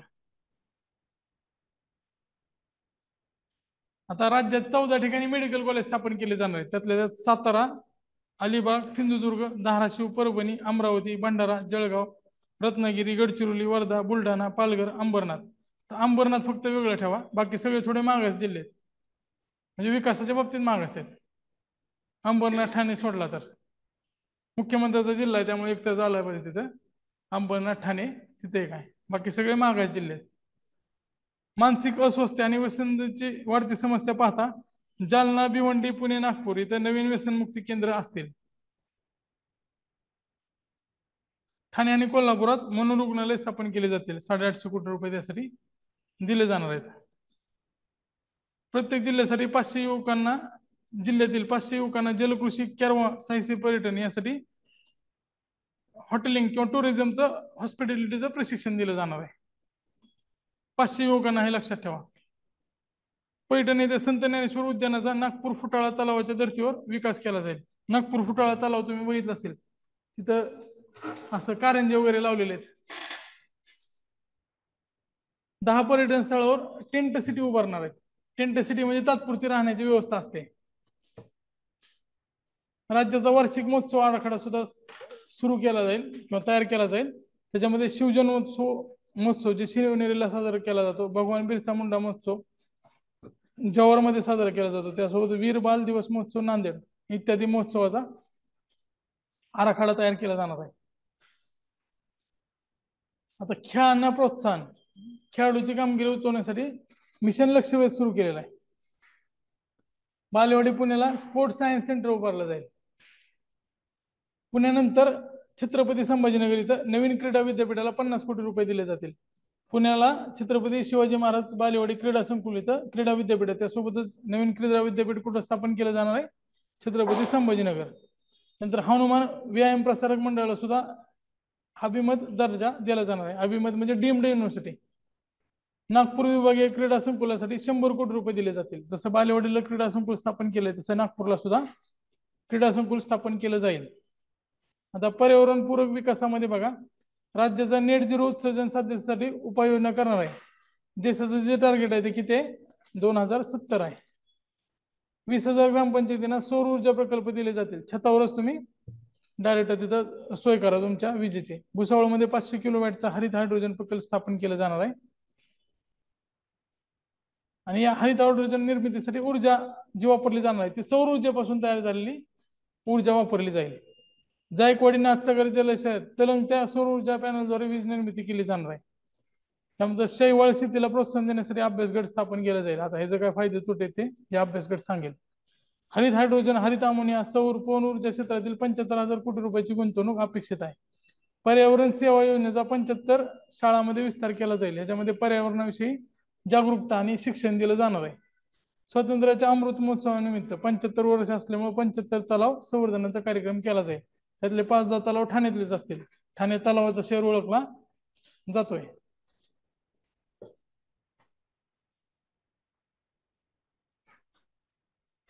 हे डबल झालं का पेज, वरच झालं. नागरिकांच्या सुरक्षिततेसाठी अपराध सिद्धते वाढीसाठी काय केलं जाणार आहे, तर न्याय सहाय्यक म्हणजे ह्याच्यात फॉरेन्सिक लेवल तुम्ही म्हणजे आपल्या इथं बरेच अपघात होतात, त्याच्यामध्ये जे डेड बॉडी आहे ते गावातलेच तरुण घेऊन येतात खाली. माहिती आपण फक्त वेब सिरीज मध्येच बघतो, तो एरिया इव्हॅक्युएट केला जातो, तिथं मग फॉरेन्सिकची टीम येते, ती प्रत्येक असे पुरावे उचलून घेऊन जाते. आपल्याकडं डायरेक्ट ते गावातल्या लोकांना बोलवतात, ते डायरेक्ट खाली घेतात, त्याच्यानंतर त्या गोष्टी पुढं तपासाचे चालू होते. तपास करताना मग काठीच असते, ते गुन्हेगाराला पकडायचं, मारायचं, त्याकडनं तपास करून घ्यायचा. अशी पद्धत आपल्या इकडे बऱ्यापैकी चालते, प्रचलित आहे. पण त्यासाठी फॉरेन्सिक ज्या प्रयोगशाळा आहेत त्याच कमी आहेत, तर त्याची वाढ करण्यात येईल. नंतर फॉरेन्सिक कॉलेजची स्थापना केली जाणार आहे. 45 ठिकाणी अत्याधुनिक फॉरेन्सिक मोबाईल युनिट स्थापन केले जातील. मुंबईत सीसीटीव्ही टप्पा 2 राबवला जाईल. सायबर गुन्ह्यांना आळा घालण्यासाठी सायबर सुरक्षा प्रकल्प सुरू केले जातील. आता सीसीटीव्ही तर बसवले जातात, पण ते चालू आहेत का नाही ते पण बघितले पाहिजे. बऱ्याच ठिकाणी जे चोरी झाल्यानंतर असा अनुभव आहे माझा वैयक्तिक मित्रांचा वगैरे, सीसीटीव्ही तिथं होता पण चालूच नव्हता. त्यानंतर राज्यात 2 नवीन कारागृह स्थापन केले जाते. देवनार मानखुर्द मुंबईत आहे, तिथं 500 क्षमतेचं नवीन रिमांड होम स्थापन केलं जाणार आहे. आणि कोतवाल जे आहेत, कोतवाल पोलिसांना मदत करतात, त्यांचं सरसकट मानधन 15,000 रुपये केलं जाणार आहे. आता स्मारकामध्ये बघा, भारतरत्न डॉक्टर बाबासाहेब आंबेडकर यांचं इंदू मिलमध्ये स्मारक उभं केलं जाणार आहे. त्याला आधीच 349 कोटी दिलेत, आणखी 741 कोटी रुपये दिले जाणार आहेत.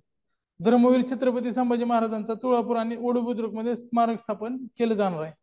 भिडेवाडा येथे ज्ञानज्योती सावित्रीबाई फुले राष्ट्रीय स्मारक 50 कोटी रुपयाचं स्थापन केलं जाईल. हे भिडे म्हणजे वेगळे आहेत हा. सावित्रीबाई फुले राष्ट्रीय स्मारक, कारण त्या ठिकाणी पहिली शाळा सुरू करण्यात आली होती. लोकशाहीर अण्णाभाऊ साठे वाटेगाव, आता अण्णाभाऊ साठेचं मूळ गाव वाटेगाव आहे, त्यांच्या स्मारकासाठी 25 कोटी रुपये दिले जाणार आहेत. हिंदू हृदय सम्राट बाळासाहेब ठाकरे स्मारक 351 कोटी रुपये, महापौराचा बंगला घेतला तिथं मुंबईमध्ये, तिथं स्मारक होणार आहे. रासू गवई स्मारक हे जे आंबेडकरी चळवळीमध्ये जे सुरुवातीला दलित पॅंथर स्थापन झालं त्या चळवळीमध्ये पासून त्यांनी काम केलेलं आहे. त्यांचं स्मारक अमरावतीला 25 कोटी रुपये खर्चून स्थापन केलं जाईल. विचारवंत नरहर कुरुंदकर यांचं स्मारक नांदेडमध्ये होणार आहे. शिवाजीराव देशमुख स्मारक कोकरूड सांगलीमध्ये होणार आहे. आता कुठलं स्मारक कुठं होणार आहे ह्याच्यावर सुद्धा प्रश्न येऊ शकतोय. शिवाजीराव देशमुख यांचं स्मारक कोकरूड सांगली.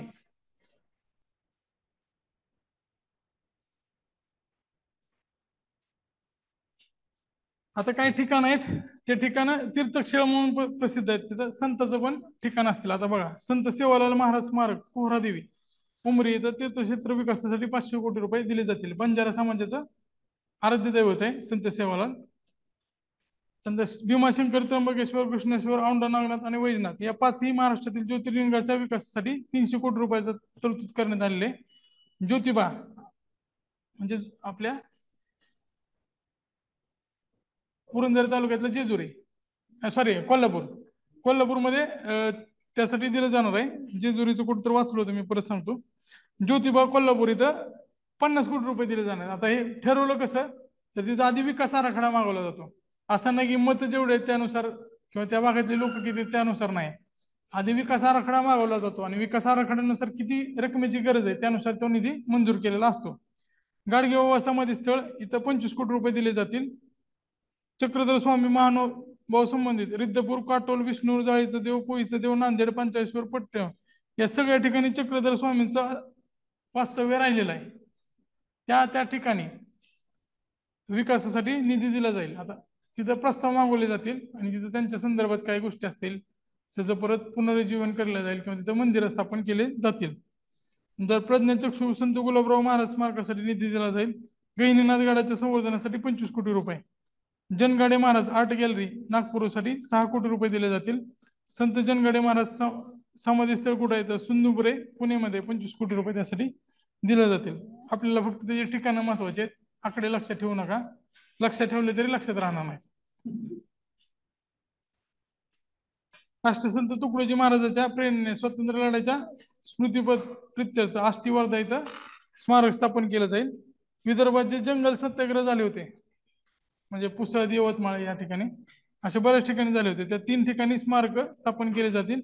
मराठवाडा मुक्ती संग्रामाच्या अमृत महोत्सवानिमित्त निधी दिला होता, त्या निमित्ताने शाळा कॉलेजमध्ये म्हणजे मराठवाड्यातले जे जिल्हे आहेत 8 जिल्हे तिथं कार्यक्रम सुद्धा घेण्यात आले होते.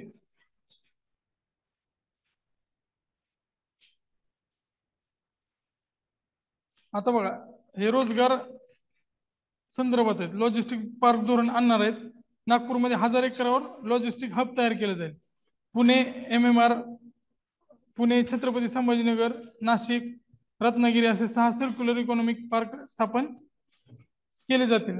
त्यानंतर नवीन धोरण जे येणार आहेत ते पाठ करू नका, ते कधी येतील माहित नाही आपल्याला, फक्त मोगम दिलेलं आहे त्यांनी. नवी मुंबईत जेम्स अँड ज्वेलरी पार्क स्थापन केलं जाईल आणि हिराच्या उद्योगाला चालना दिलं जाईल. स्टार्टअपसाठी कळंबोली नवी मुंबई इथं निवासी प्रशिक्षण संशोधन संस्था स्थापन केली जाणार आहे. कळंबोली म्हणजे इकडं पुण्याला येताना तुम्हाला एक्सप्रेस वे उतरल्यानंतर दिसत असेल. मांगर महाबळेश्वरच्या धर्तीवर मधाचे गाव हा उपक्रम राज्यभर राबवले जाणार आहे. मांगर इथं तिथं पर्यावरणपूरक व्यवस्था निर्माण केली जाते आणि मधुमक्षिका पालनासाठी प्रोत्साहन दिलं जाते. महाबळेश्वरच्या जवळचं हे गाव आहे. आता 500 ग्रामपंचायतीमध्ये कौशल्य विकास कार्यक्रम राबवले जाणार आहेत. मुंबईतील 200 महानगरपालिका आणि जिल्हा परिषद शाळेमध्ये कौशल्य प्रशिक्षण कार्यक्रम शाळेमध्येच राबवलं जाणार आहे.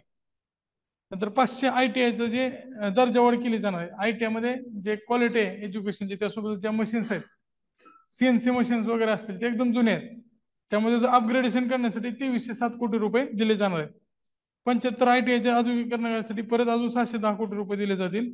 75,000 शासकीय नोकर भरती, सगळेजण वाट बघतात, आता सुरू पण झालेली आहे जोरात. तर महत्वाकांक्षी कार्यक्रम राबवला जाणार आहे. उद्योगांना आवश्यक मनुष्यबळासाठी 10 एक्सलन्स सेंटर स्थापन केले जातील. संत ज्ञानेश्वर तुकाराम सोपानदेव निवृत्तीनाथन आणि मुक्ताई यांच्यासाठी 20 कोटी रुपये दिले जातील. आता यामध्ये त्या 20 कोटीच्या कार्यक्रमात नवीन नवीन कार्यक्रम तयार केले जातील आणि तो निधी परत खर्चला जाईल. नंतर कीर्तनकार, प्रवचनकार, निरूपणकार यांच्या समाज प्रबोधनाच्या कार्याचा सन्मान करण्यासाठी पहिल्यांदा पुरस्काराची घोषणा करण्यात आलेली आहे. श्री संत नामदेव महाराज कीर्तनकार सन्मान योजना, ज्याने स्वतःच्या प्रवचनाने समाजात चांगला बदल घडवलाय, अशा लोकांसाठी हा पुरस्कार असणार आहे.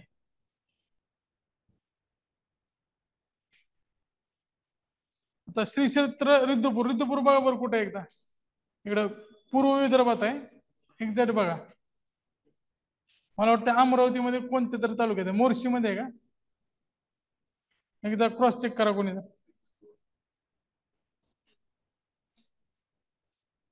अमरावतीत कुठल्या तालुक्यात आहे? तर मराठी भाषा विद्यापीठ स्थापन केलं जाणार आहे. सध्या संस्कृत विद्यापीठ रामटेकला आहे, मोर्शी मध्येच आहे. रिद्धपूर, मोर्शी, अमरावती, हे पण लक्षात ठेवा.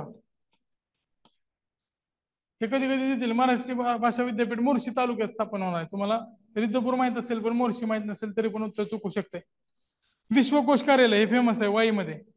मराठी भाषा भवन ऐरोली इथं स्थापन केलं जाणार आहे.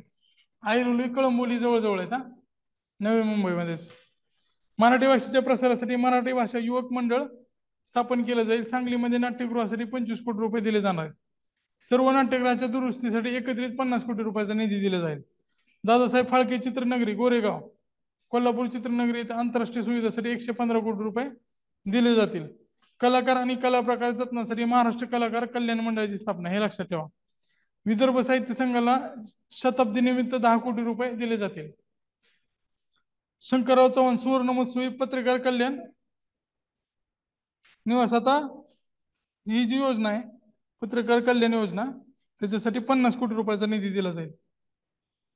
आता बाकी जे योजनेसाठी निधी आहे त्यामध्ये सहज बघा तुम्ही, लक्षात ठेवायची काय एवढी गरज नाहीये. फक्त आपल्याला जे टॉपिक आहेत, सहकार व पणन विभाग, त्यासाठी 1100 कोटी आहेत. कृषीसाठी एवढं लक्षात ठेवा, 3339 कोटी आहेत. पाणी पुरवठ्यासाठी 3545 कोटी आहेत. मृदा जलसंधारण ग्रामीण विकासासंदर्भात पूर्ण प्रथम अमृत आहे. महिला बाल विकास विभाग 2843 कोटी रुपये दिलेले आहेत. हे एकूण अमृत लक्षात ठेवायची गरज नाही. फक्त आपले टॉपिक जे आहेत महिला विकास, बाल विकास, त्या मंत्रालया संदर्भातले जेवढे निधी आहेत तेवढेच फक्त बघायचे, बाकी काय बघायची गरज नाहीये. आता आपण डायरेक्ट कर प्रस्ताव बघूया.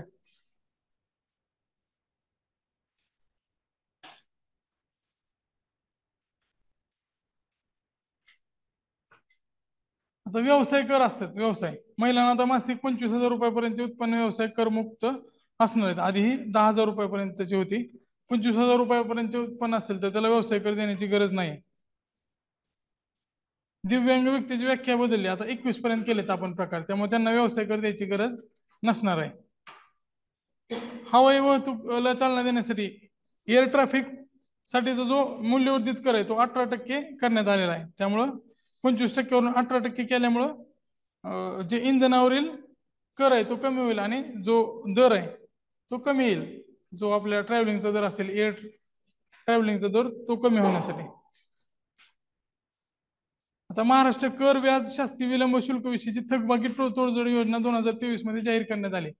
आपल्या पुणे महानगरपालिकेने पण केलं होतं. जर तुमचा जर थकला असेल बिल तुमचं जर प्रॉपर्टी टॅक्स तर तुम्ही दंडाची रक्कमाला तुम्हाला सूट देता येईल. मात्र तुम्ही लगेच ते ओरिजिनल जो कर आहे तो भरायचा. तसेच कर शास्ती आणि विलंब शुल्क थकबाकीची तडजोड योजना 2024 जाहीर करण्यात आली.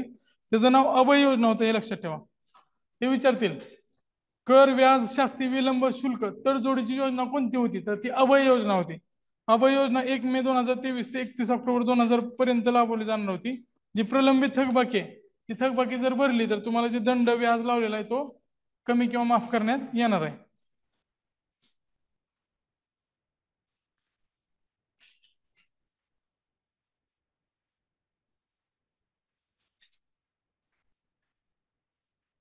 आता बघा कोणत्या वर्षासाठी व्यापाराची थकबाकी 2 लाखापर्यंत असल्यास ती रक्कम पूर्णपणे माफ केली जाईल.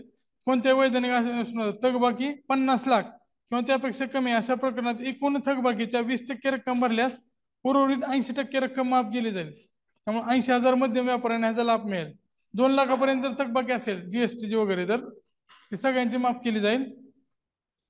थकबाकी 50 लाख आणि त्यापेक्षा कमी आहे असं एकूण रकमेपैकी 20% रक्कम फक्त भरायची. 80% तुमची माफ केली जाईल. जर 50 लाख रुपये रक्कम असेल तर 10 लाख रुपये फक्त भरायची जीएसटी. 40 लाख रुपये माफ होतील.